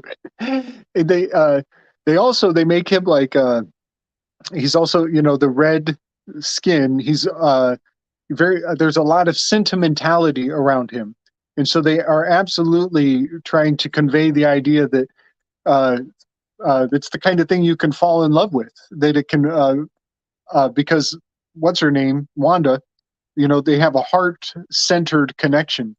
And they end up pulling on our heartstrings ultimately with the relationship between them. So it's like, yeah, this is he's like he's the sex bot. He's the sex bot for the ladies. Oh my God, he's the AI sex bot. Oh, he's an AI sex bot, buddy, for sure. I never actually watched the WandaVision show either. Is that worth it, or is it stupid? Well, it's there are redeeming factors in it. I'll say this: the most redeeming thing I got out of it, it's pretty much stupid. It's pretty much stupid, but it looks like it. There is something that is that was worth my effort, and that was in the ultimate battle. You find out that, magically speaking, whoever has put their sigils on the perimeter of the battlefield, whoever has control of the jurisdiction, has control of the battle itself. Bring UK and LCC. Yes. The UCC, good call. So that was one of the lessons from WandaVision, is that if your sigils trump the other person's sigils. Basically, it's a law thing. It's a law thing. But if you can claim the larger jurisdiction, then you're going to win the battle. And there are other things about like the art of war that are kind of woven into the WandaVision thing. So it's consumable. It's consumable. I just kind of took a little peek at his IMDb, and apparently he played like the Archangel Michael in a movie called Legion. I could be getting that wrong. Anyway, sometimes we find like really crazy shit when we just look at their IMDb, and I'm probably missing something. But moving forward, because we have plenty of good stuff. Mass extinction event, a meteor coming from the sky. That's a big one. That so Ultron rigs up a machine to cause this city to get raised up into the sky, and then he's gonna drop it. But not just drop it, but slam it into the ground with extra force, thus creating a mass extinction event.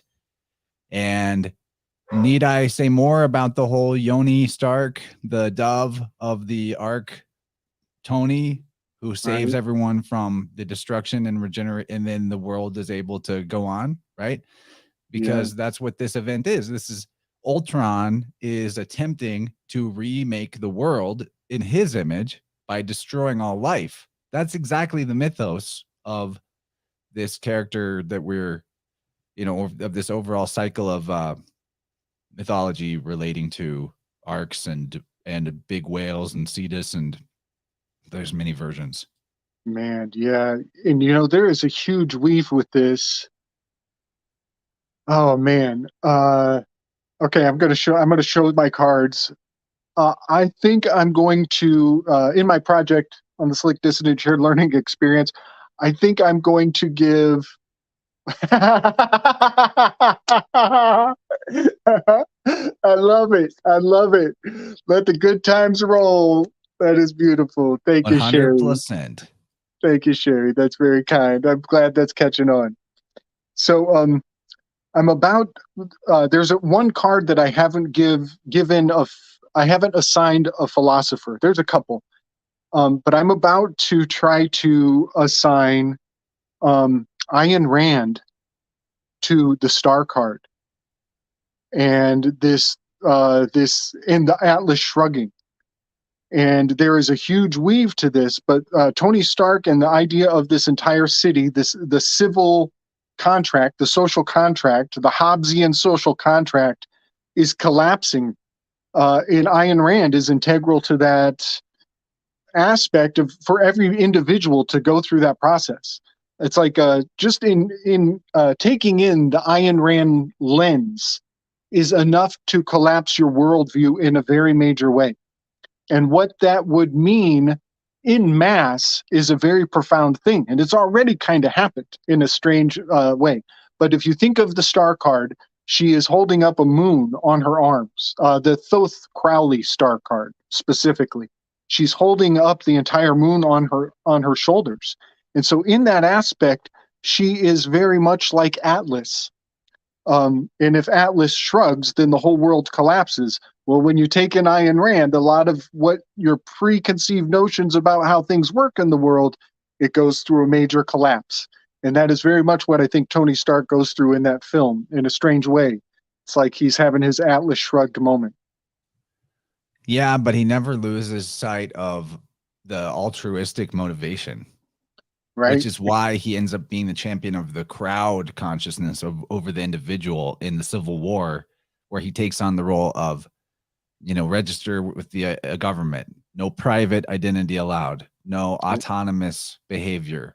You got to take orders from the top. You got to work with the group. He doesn't really get the message. He doesn't learn his lesson from the Ultron. The Ultron is the ultimate like hive mind, right?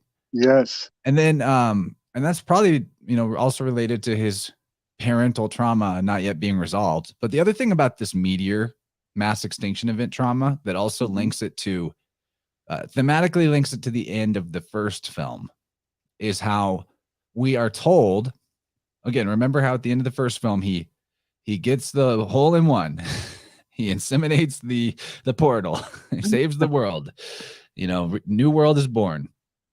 Well, we are told by the whole like space crowd, astrophysics and whatnot, of this notion called panspermia, or in other words, the idea that somehow life is seeded onto the planet by impacts of, space debris. Mm-hmm. And in this sense, we're getting an echo of that because there's life on this rock that is Right. going up into the sky, but it's going to knock out all life when it hits the ground, this meteor, and then new life in the form of the, metallic homo artificial is going to be homo roboticus is going to be like what comes out of this panspermia meteor extinction event. Yeah.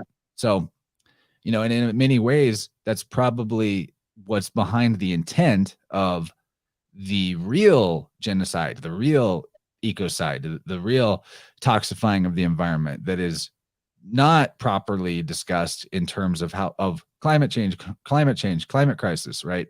Mm-hmm. It's like a limited hangout on what's really going on with the these dark, fake Gnostic, jailbreak the construct, do enough bad deeds that someone's got to open the lid on the firmament and come down here. And at that point we jump them, rule in hell rather than serve in heaven, all these different philosophies, right? That Nice. if that I think that could be behind why why would the theys out there be willing to spray the chemicals in the sky that they're under, is possibly because if because the key of this doctrine of destruction and regeneration of the world is that the belief is philosophically that all things that ever have happened, or all forms that ever arose on the realm, in order for God to not have made a mistake, then there must be a cyclical nature to all things. And that because we see things come and go, a city rises, it passes away. A people, a culture exists, it's gone. That those things would be philosophically, there's a school of thought that those things would be a mistake from God, unless we believe that they will come back someday exactly as they were.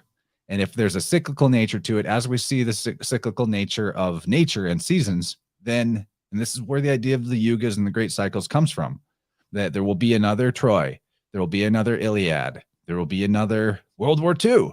All of it will happen again. And that to accelerate the return of a golden age, we got to destroy everything so that we speed up the return of everything. And I think that could be behind why even there's a self-destructive nature to controllers and genocidal maniacs like the Baal Gates. You know what I'm saying? Yeah, buddy. Oh my gosh, it's such a good setup, Chance. This is a fun one.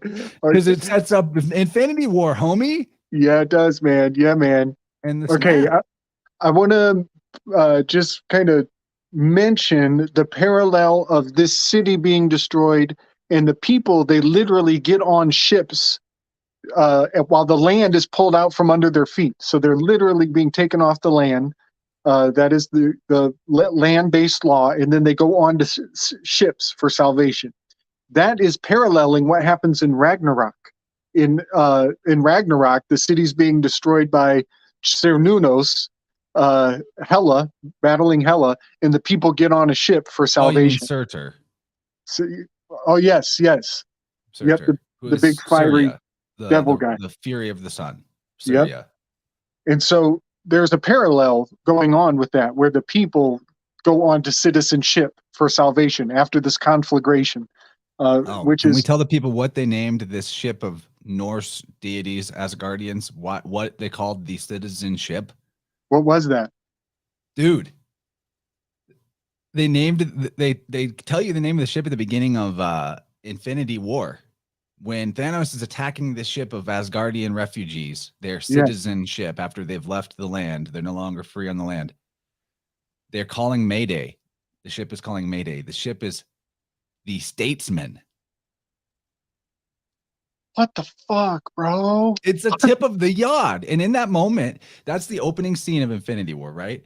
And Yeah. for the first time, we've never seen this in any of the other Marvel movies, as they show you the Marvel Studios opening graphic. And as you pointed out to me in a message, the I and the O in studios, the Yeah. yod, 10 Yeah. is a different color. They're showing your hand. They're showing their yod. They're showing their 10. And the Right in the very next thing beginning. they say is like, Mayday, Mayday, the statesman, the citizenship is going down. Dude, it's a Whoa. massive tip of the hand that they're, little wink to people like us. They're like, yeah, we're hip to the spiritual element of all this legal sorcery, but Yes. none of these sheeple are going to get it. Their ship is going down. Their Wow, citizenship buddy. is a detriment to them. The citizenship is death and slavery. It's fucking all there. It's a massive tip of the Wow. hand. Okay, so this is we're on the fly here. I'm just gonna try to bring it to bear as best I can. So let's see if I can do this. So it's 14 is the 14th Amendment. We just got done with the 13th Amendment, which would have been the death card, which is the Ragnarok. And then so the next tarot card is the 14th card, which is the Temperance. But we're moving from Scorpio to Sagittarius. And I just today, there is something to do with this island that is it's a, oh man, I just found this thread today. It's a type of harp, and it's the name of an island off the tip of Greece, but it is the guitar. It's where, it's the sitar. This is the sitar harp, which there's a thread here between the Sagittarius, this type of a harp, which is the name of an island off the tip of Greece, and it having a thread to the citizenship in a fascinating way. I'm kind of going because this is an undeveloped idea, but Well, there's what I some. want to just pop into there and see if it sparks anything in your noodle Yeah, real quick is that, like, I noticed the potential of musical diffusion yeah, through the sitar and the bagpipe. That these are instruments from different regions that have an element of maintaining the tonal center through a drone right, sound. I don't know right. if that adds anything, but we are talking about drones and the AI of it all. Well, it's so funny that you're saying that. I did not think about the bagpipe because that is really something. Because Well, this was the pipe organ has the same element of a drone, like a sound that can be maintained as a tonal center, and it just continually that sound blasts out while the other stuff's going on top too. yeah, Organs, bagpipes, sitars, it's all there. yeah. Well, the interesting thing about this is that it was a analysis of Friedrich Nietzsche's Birth of Tragedy. It was his final chapters, and he culminates the whole thing, like the very end. One of the last weaves that he throws out there is he's actually speaking of how powerful and useful dissonance is. And it just hit me like a ton of bricks because I've got my ear out for the power of dissonance in terms of this great reset. And, You're slick dissident. I'm slick dissident. It's like, and I did not expect Friedrich Nietzsche to like culminate his works on the power of dissonance at the very end of his book. Like he's really hammering home his point, and he starts bringing forward dissonance. What a weird Yeah, point to bring in dissonance too, at the end rather than resolving dissonance from earlier. right. It really it was an unexpected maneuver. I did not expect him to, because he's a musician. Friedrich Nietzsche was a piano player. That's why he's kind of doing both. He's like he is like Thor in a lot of ways, but he uses the hammer for musical purposes. He knocks down constructs and paradigms. He shatters worldviews, but he also uses it delicately, like a musician would, to hit the strings of the piano. So it's kind of dual purpose. Well, I've basically got through my slides pertaining to the first two movies, other than to say the last thing that I feel is a major world event trauma pre-echoed, and there's probably others that I'm missing that I probably caught when I watched it, but I'm not grabbing in the slideshows. But the war in Ukraine, dude. Dude, Hawkeye here, don't worry about the text on the screen. I'm just showing how like burned out cars, and this is like an Eastern European, it's what is it? What's the name? Whatever they call it in the film. It's a made up country, but it's equivalent to a Ukraine. totally. It's in that sort of like post-Soviet Union collapse block of countries. It's actually very connected to that through the in a Captain America 3, you get that link made very clear as the Zemo guy is dredging up the ghosts of the past of Soviet trauma-based mind control super soldier programs, right? Mm-hmm. So I think all this fighting in the streets that we see in the beginning and the end of this film has a resonance to getting people warmed up to the idea of, war in Ukraine. I do think that that's a big part of it. And even the idea that like we're fighting robots, like this scene, he says this, he's talking to Wanda and he's like, the city is flying. We're fighting an army of robots and I have a bow and arrow. None of this makes sense. That is such a good line, dude. Yeah, it's like one of my favorite lines in the movie. That's one of the things actually I like about the Marvel movies in general is they do a good job of like getting that the cinematic realism, but not taking itself too seriously. And they play between those elements well. And I think that's why they're enjoyable movies where like, Yep. I don't know, there's this sort of self-seriousness that oozes out of DC that just makes it feel so gross. And I haven't really even bothered to go into that cinematic universe because just in the trailers, it's like, this looks terrible. You know what I mean?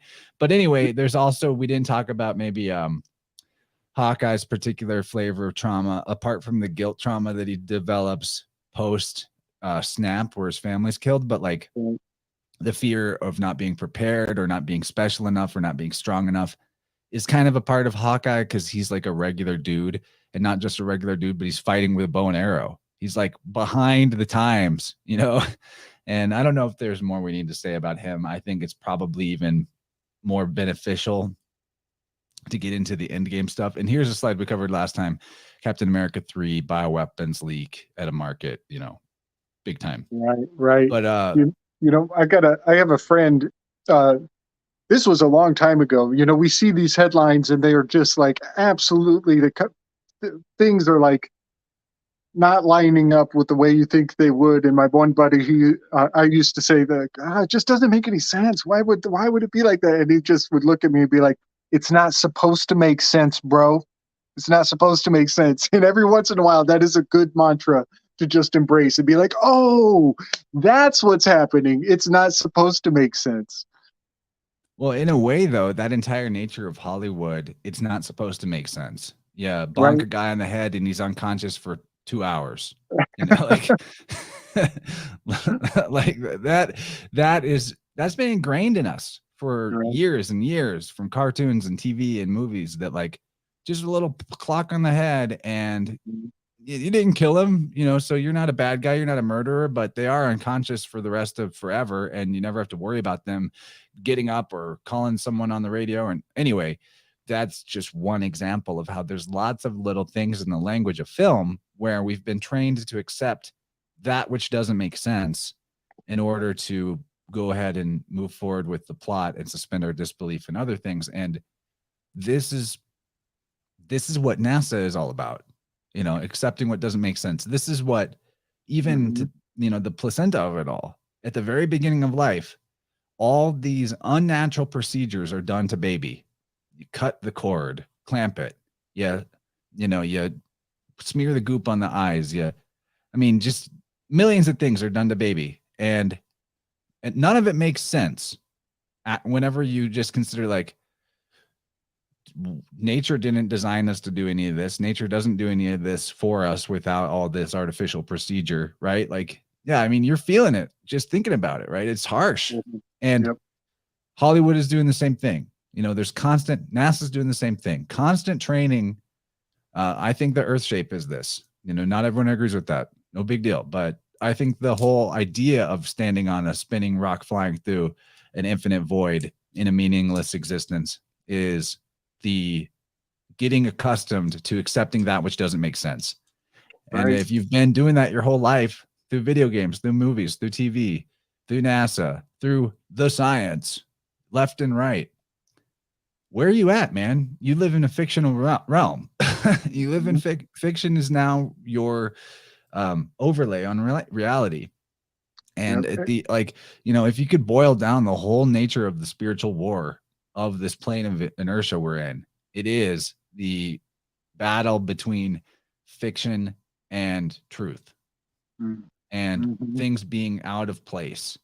Not that fiction shouldn't exist, you know, but that fiction is mistaken for truth and truth is treated as fiction.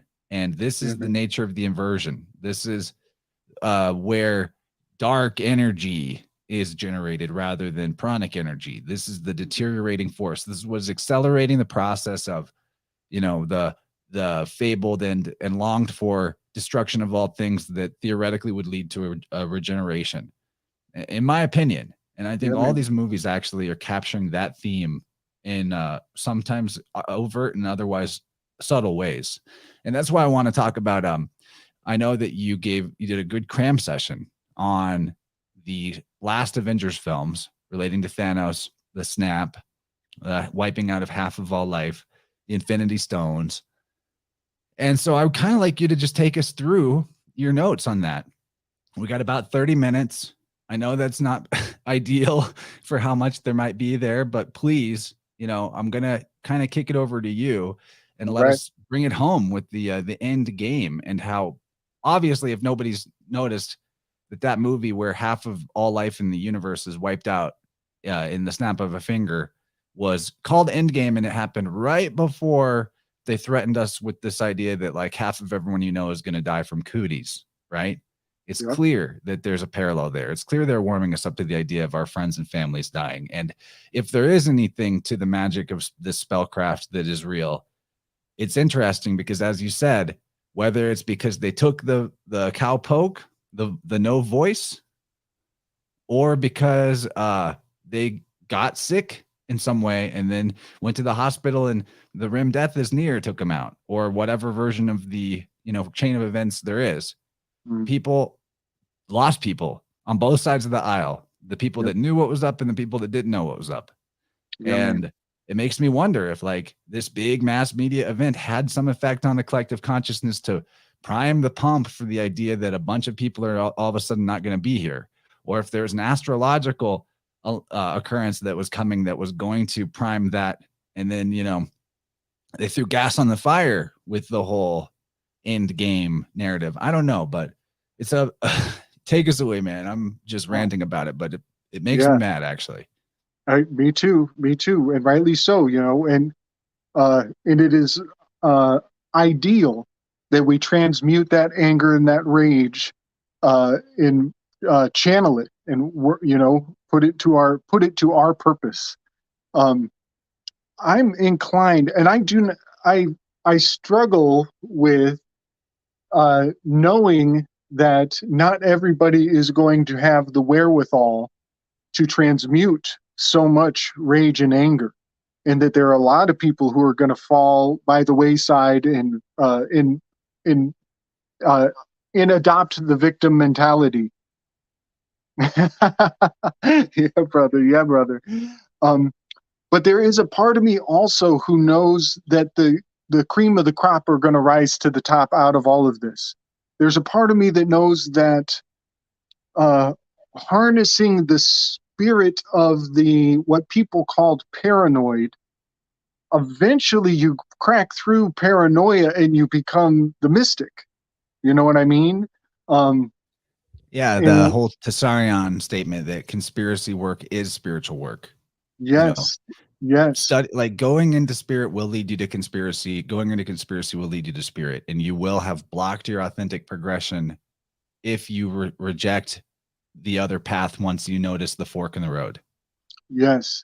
And so in the strangest way, you know, one of my philosophies is to, you know, convert my enemy into my ally, you know, even without them knowing it.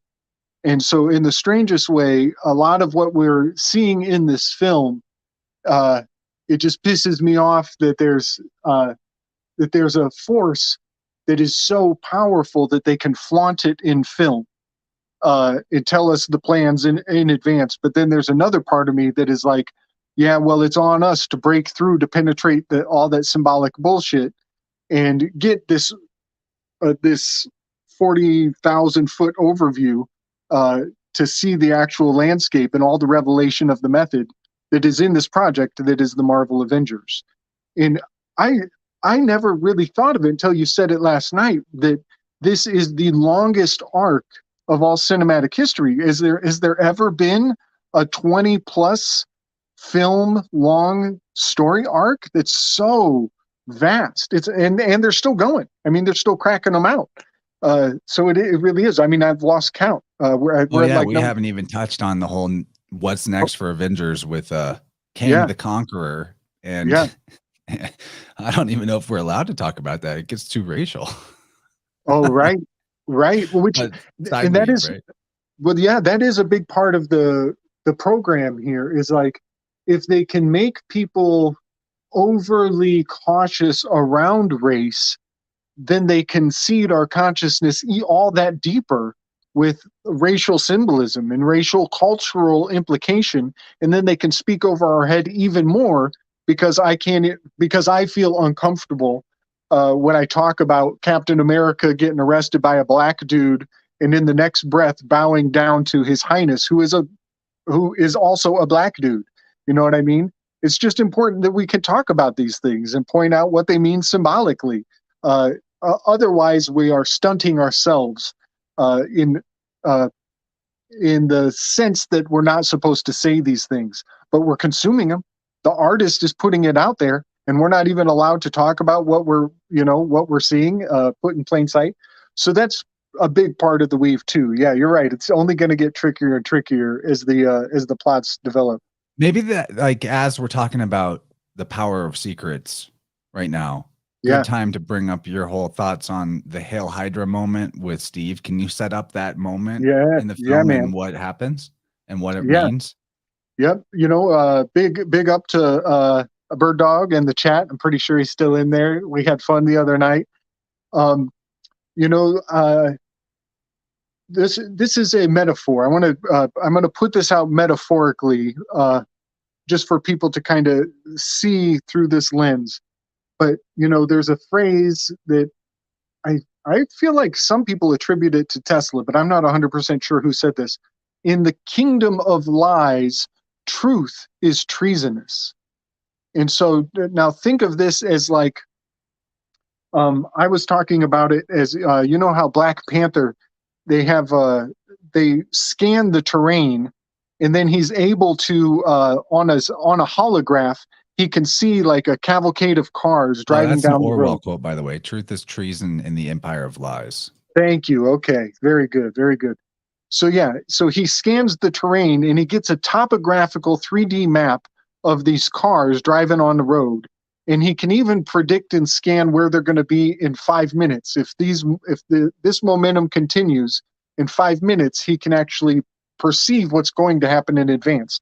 And this is kind of what they do on the stock market in a strange way. And it's kind of the idea of all things will happen again the way they happened before. Right. If you are on that arc and you go through the destruction and regeneration, and you have all the data from what happened before, I don't know. What do you do with that? I don't know. Just thoughts. Right. So in the kingdom of lies, think of the lies as nanodust particles that have scanned all of the terrain and all of the things that are going to happen inevitably, because they have all the lies locked down and in place. And if they want to see who's awake and who's aware and who's savvy, all they have to do is seed one little droplet of the truth. And then they can see the connectivity of what's going on underneath the surface by how responsive we are to the truth. And that's just kind of a strange metaphor for, like, if everything is locked down, nobody knows the truth of the realm, then one little droplet of the truth stands out like a sore thumb on this backdrop of lies. And so this was demonstrated in the scene where I believe it's in Endgame, where Captain America they're going back through time, and they're trying to collect all the Infinity Stones, because they find out that 3 of them were in New York at the same time at one point. And So Rogers, Captain America, he's going into an elevator, and it's an elevator full of Hydra agents, and they have the spear, Loki's spear, and he walks into the elevator, and he now knows, because he's got 20/20 hindsight. He didn't know in real time, but now he's a time traveler, so he knows all these guys are Hydra agents, and they don't know that he's from the future and that he now knows they're Hydra agents. So he plants himself in the middle of all of them, and he whispers in the one guy's ear, "Hail Hydra." And that is the ultimate currency. It didn't take money. It didn't take labor or effort or any. It just took having one little glimpse of the truth of the realm. He was able to say, "Hail Hydra," and they're like, "Oh shit, he knows what we know." And so we give him the spear. We're giving him the spear of destiny. He's on our side. And that is kind of how they keep everything on But that lockdown. scepter is representative of the secret letters. Yes. Secret messages. Loki uses it to talk to the black-robed alien priest. There it is. He changes their mind. He changes their mind. He's the strong man, but Now the force of eloquence with his words is how he overpowers them in that scene. Oh man, good weave. Right. And so then they're like, "Oh shit, he's in the Hydra Club." All right. And they hand him the scepter, and he didn't have to fight. He didn't have to battle. Mike Winter says, working in the greenhouse, listening while watering plants. Hail Hydro. I love it, buddy. Nice. Yeah, so that was really a fascinating one. In that aspect of like being in the club, or just using a little gang sign to be like, "Yeah, I'm down with the Hydra crew." You don't have to do it where everybody can see. You can do it on the down low, and it's just fascinating. And H is also 88. Lots of weaves. Polymath thing says, good one. Yes. 88 keys on the piano. I want to throw this out there too, because we touched on a little bit the symbolism of Captain America with the Christian conservative right of America. Yes. So there's this scene where he meets his self, his past self, and he gets in a fight with him, and the guy, his butt is sticking up in the air, the other him, after he beats him up, and he looks down and is like, "That is America's ass," while he's holding this phallic scepter. I know it's super homoerotic, it's super masturbatory in a way, but what I think is kind of a joke about all that is the closeted homosexuality of the Christian conservative right. How much closeted homosexuality really goes on there that fuels the rage in that entire movement, and like how much of the conservative Christian right, and especially in like the talk radio sphere and all that, that they make their money yelling about the gays and about the trans and all that. Yet like they love that stuff. They love to have the opportunity to point at like the crazy college kid who's confused and be like, "You're the problem. You're the problem." Like, if all that evaporated, went away, their careers would go away. Exactly. They perpetuate. It's the whole idea of being against something actually esoterically means you're for it. Right. It becomes your identity. It holds the thing up you rage the against. pillar. The two sides, for and against, hold up the pillar of whatever the thing is. Great. Yep. Great point. And also, he's the fool card. So that's Uranus. The joke on Uranus is his anus is he's Uranus is the fool card thing. So many levels to that. Yeah. Yep. Your anus is the joke, though. He's the butt of his own joke. Butt of his own joke. Yeah. But levels. But there is a moment at the end, Chance. I'm glad you brought it up yesterday, because today I finished the Infinity Wars, and at the very end, like, I love how you pointed out how.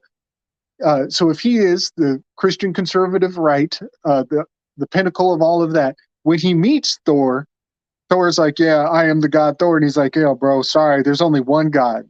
He's literally in the presence of Thor, and he's still gonna say, "Nah, there's only one, man." Well, what's kind of cool is that there's a redemption thing about that chip on his shoulder, in the very end where he actually picks up the hammer of Thor and he takes on, he resolves that. You know what I mean? And he takes on the hammer of Thor and he becomes the solution in his own way. So I think it's kind of neat how they worked that through. And at the very end, he gets over himself and he takes on that root, the true root of it all. And yeah, there's an alchemical wedding there when he picks up the hammer. You know, another thing about that whole, this is a little bit of a backpedal, but Snake Jones is like, bro, Captain America is a stud. Yeah, he is a stud. I like him as a character. I like the moral stance of a lot of the moral stances he takes in the movie, and just like the idea of all that. But also there is the homoerotic undercurrent with him and Bucky that is super there, totally there. And everything I just said about, you know, probably not even kosher for YouTube about the things I said about his ass, but anyway, in that moment, like him saying stud just now in the chat made me remember a little weave to add to the whole statesman thing. Beginning of Infinity Wars. Try to make this quick. The Marvel stewed 10, you know, stewed yo, like they clearly distinguish the two parts of the word. Well, stud, STUD, as in the beginning of studio, is a philological cousin to the word state. Oh, damn. D and T, and then vowels, just swap them out however you want. Right. You got right. studio and state. And Dio. so then they immediately refer to that citizenship as the statesman. I just found that interesting. Like it dawned on me because of how they did that in that scene. But yes, and I think it's Nietzsche who says that the state is God walking on earth, and that's the left, the right, the left, and the right. I think he says marching across the earth, which is a very important distinction there. And so yeah, so when I went back, and I think it was Infinity Wars, they did something very unique when they flashed the Marvel Studios on there. Yeah. The I and the O was highlighted in a very unique way, which brings forward the IO, which is banking, IO, debt-based system, but it's also the 1 and the 0 is the 10. And that's kind of stood out like a sore thumb to me because of the this thing about the X and the Wheel of Fortune card and the Deus Ex Machina, which in olden days was like some crazy machine is going to come save the day, and generally the machine somehow on a subconscious level is going to imply that it is the state, that the government is going to save you in the end. That's like an old trope, and we talked about this last night, that now there's like this new thing where it's like Diablo Ex Machina, where something satanic is going to come at the end and leave you with no sense of resolution whatsoever. And in fact, and that's what happens, you know, and Thanos Fauci snaps his finger, and we have to wait years before they resolved what Infinity Wars left wide open, like an open wound. And it was years later when they give us the end game, which end game. I thought they came out pretty close to each other. Oh, I thought it was it felt like, to me, it felt like waiting forever. It might have actually been years. There were maybe films in between. Yeah. But like, Ant-Man and such. Yes. Endgame anagrams out to digamma, digamna. Just an interesting little side point.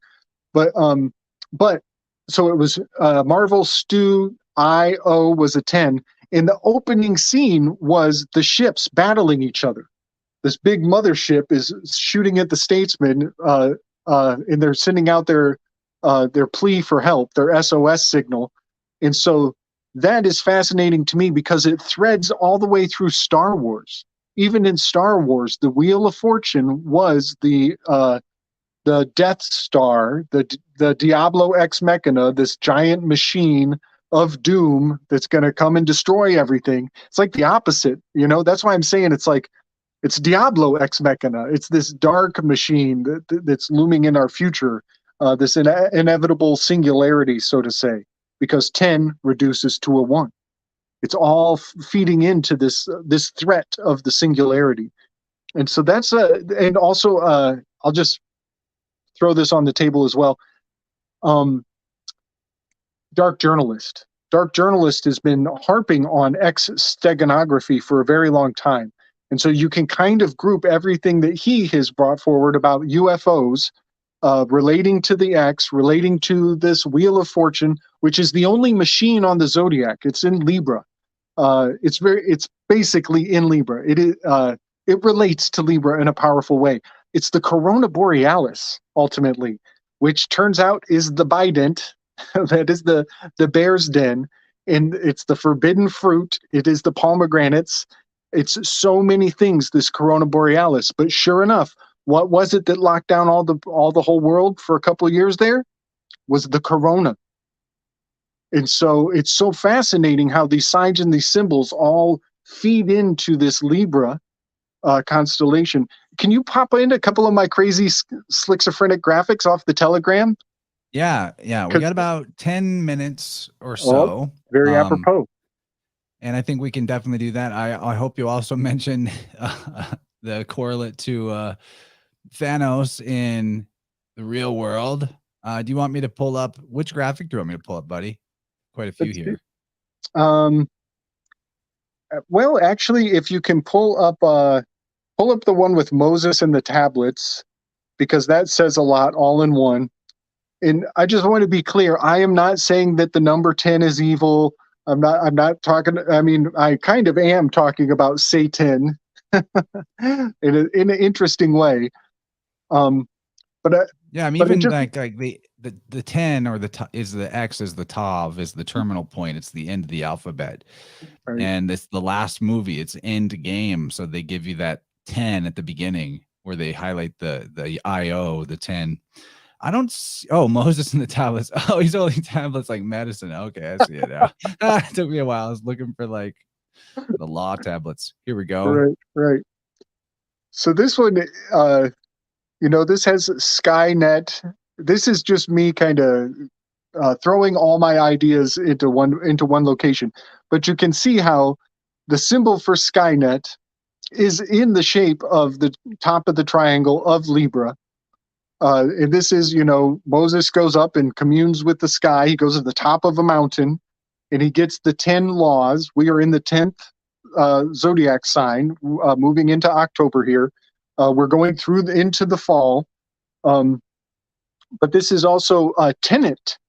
The word 10, you reverse it, net, the 10 nets. Well, that means laws. He went up and got the 10 ET. Oh my gosh. TENET, and one of the laws is skin eat, which is all fuses back to the circumcision, the covenant, the eating of the skin. And like kosher laws as well. Kosher laws, yes, the eating of flesh. This is, today in our generation, they're going to teach the kids that like, oh, we got these laws from the Anunnaki. They came from the sky. These sky gods came down and the aliens gave us the do and do not list, how to be good, for goodness sake, riding on sacred chariots. It's so fascinating how much consistency there is in all these themes. But I'm putting the Wheel of Fortune card here because it is essentially, Corona Borealis is just a couple degrees away from Libra. I mean, they're basically on top of each other. But the Wheel of Fortune card, I've come to believe, is the Corona Borealis, which relates to Hades Bident, and it also relates to the Benben stone. It also relates to a little circle, a council of wise elders sitting in the symposium with one little missing section of it. All of that is intrinsic to the Corona Borealis and all of the laws that give us our moral compass. The moral compass is also very nearby. Pyxis, Pyxis constellation is literally a celestial compass. And all of that is in the Libra. It's right there between Virgo and Libra. And I'm just going to let you mic drop on some of these for the sake of time. Yeah, buddy. Good stuff, though. Really good stuff. I'm going to bring up this one. Okay. Yeah, okay.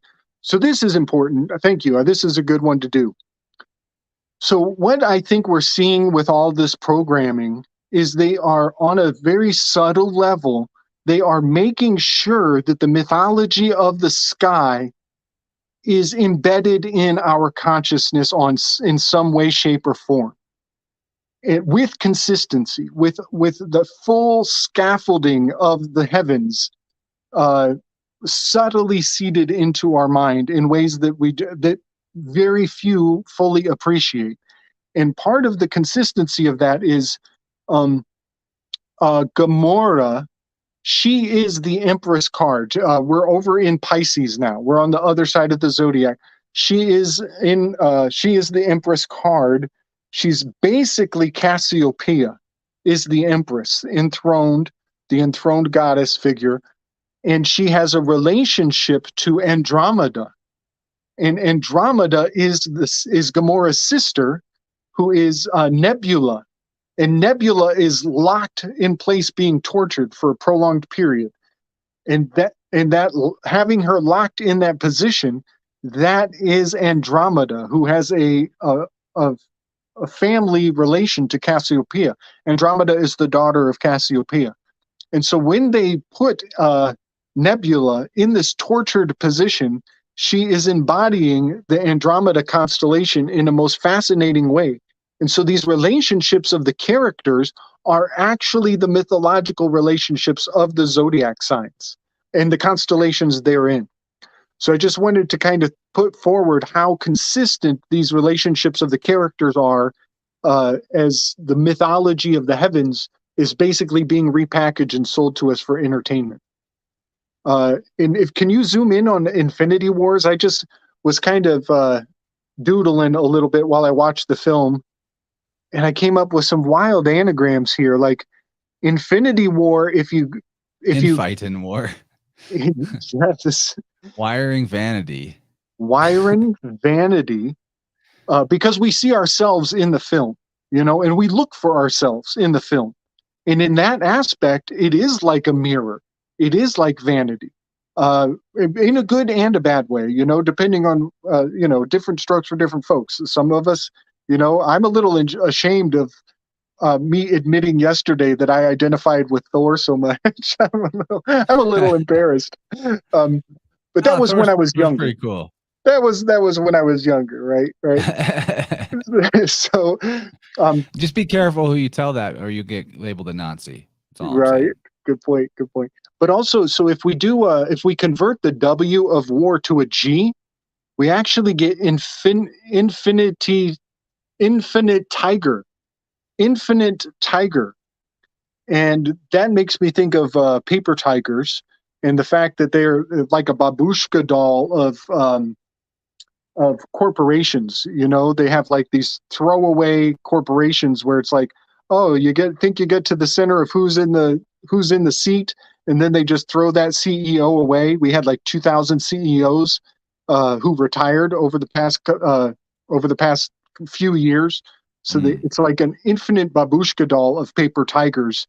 And I'd like to think that those CEOs are stepping down because they found ayahuasca in their life. And they're answering. That whole chestnut has some dark tendrils potentially as well. Yes, the Amazon. The commercialization of these types of plant medicines, and that immediately attracts a different type of shamanic practitioner. But that's the side weave. I'm gonna go ahead and steal your thunder. I've been trying to lead you to it, but we got to talk about Thanos, Fauci. Oh yeah. And I think that's a good place to really show the parallel here. The 6 stones. Right. Giver. So yeah, I'm learning how to speak Canadian. They say giver. Giver, dude. Yeah, buddy. So the gauntlet in Italian is essentially monopoli. It means monopoly. And so Thanos Fauci, some people want to call it deep state. That's a pretty good word for it, but it comes with a lot of baggage. But we can just really focus on the unelected officials. Not that the elections matter; they're all self-selections and a farce. But like these creatures that that last between administrations, and like they are a type of royalty. There's a Right. nobility to that. Right. What didn't we had a weave from Moon Knight where we looked up bingo, and it's like big international non-governmental organization. Bingo. That's what that acronym stands for. And so, yeah, these fools are not elected. They are appointed. They do the cost benefit analysis. The mammon has put them in place, not the science, and it is not organic. They are they're in the brotherhood. But yeah, and Thanos Fauci, he had, I think it was 5 presidents in his hand.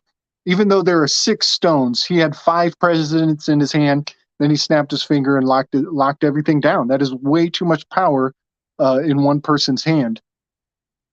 And the fella from NWO, they're not even stateside. NWO is According to the quick Google search, Thanos served under 7 presidents. Oh, fuck. I didn't know that. That's even more than I thought. But yeah, he's done all this before with the whole AIDS thing as well. Oh man, and AIDS. And he just like Thanos said exactly what he was going to do when he got the gauntlet. He said he was going to wipe out half of all life, right? Yep. What did Fauci say during Trump's before Trump's administration or whatever? There's that very famous video that's gone around of him saying there will be a major pandemic during the Trump administration. Big time. Announcing the plan. Yep. And AIDS, the whole AIDS thing was a big setup. They were beta testing the whole thing, and targeting gay Black individuals, specifically homogenizing them, putting them experiments on them. It was fucking, it's the great American, kind of reminds you of the glory of the great American experiment. But I got to point this out. Hades, the H is silent. The word AIDS is the name Hades. And there is so much more to that. But Hades is basically the number 9 on my Enneagram. He's Joe. Oh my gosh. And it all was going down in the 80s. That's right. It was going down in the 80s. We got Hades. We got Joe Biden. We got the Great Reset is upon us. And then we have Dis-Sees. The seas of Dis. Dis is the Roman name for Pluto. CDC, the Dis-Sees. Yes, seas. Hades. I be seeing Hades a lot lately. I tell you what. Well, man, this has been super good, and there's not a really easy way to end it. I'm sure that there's so much more that could be talked about with the Infinity War thing, but the big strokes of correlating that whole plot to COVID is big. And then, in all Marvel movies that have followed from that, the trauma of half the world disappearing and coming back has been an element that they never let you forget, as if we're never going to, the new normal, things are going to be the way they're going to be the way the shift has occurred. So the reason why we're going to wrap this up right now is because we've got a double header on the InnerVerse channel tonight. I'm going to premiere right after this. I'll put the link in the chat. Right after this, we're going to premiere my conversation with Amanda D. Vollmer. And, she's a legend in the truth world. She's great. We had a fun talk. And so look forward to that, it's not a live, it's a premiere, even though I think I'm wearing the same shirt that I have on right now. Don't be fooled. It's not the same chance. That's chance of like a month ago when we recorded it. But buddy, there's a fun thread here. It was Vormir is the planet where they made the sacrifice to get the final stone. Vormir. Yeah, all of that. I mean, we left out a lot. We may even have to revisit like in a more granular way those 2 films, and I would be open to it. So we'll see, because that human sacrifice to get the power, sacrificing your own children, that's definitely part of the cowpoke jab thing. With Jonah Salk, like we saw it on TV, gave the polio shot to his kid or his grandkid. That kid died. Sacrificing your own progeny for the power. It's so leveraging all that destruction onto one person. Oh, all these people died, so now you got to do this, that, and the other thing. That's going to be part of the program going forward. Get your psychic defense on, y'all. So I'd love it if all 60 or however many people are on Rockfin and YouTube just came right over and watched the premiere. I'm going to kick it off pretty much right away. Gabriel, as always, it's been a fantastic pleasure to weave with you, man. And I think that we succeeded in the goal we set forth with this overview of the series and showing all the big notes. Awesome stuff. Loved it. And I'm looking forward to continuing hanging out with you guys in the chat, which I can participate more in as it's a premiere. And with that, we will close this chapter of the Demystifiers. Well done, everybody. See you on the next one. Thanks, Gabe. Love you, buddy. Love you, brother. Much love.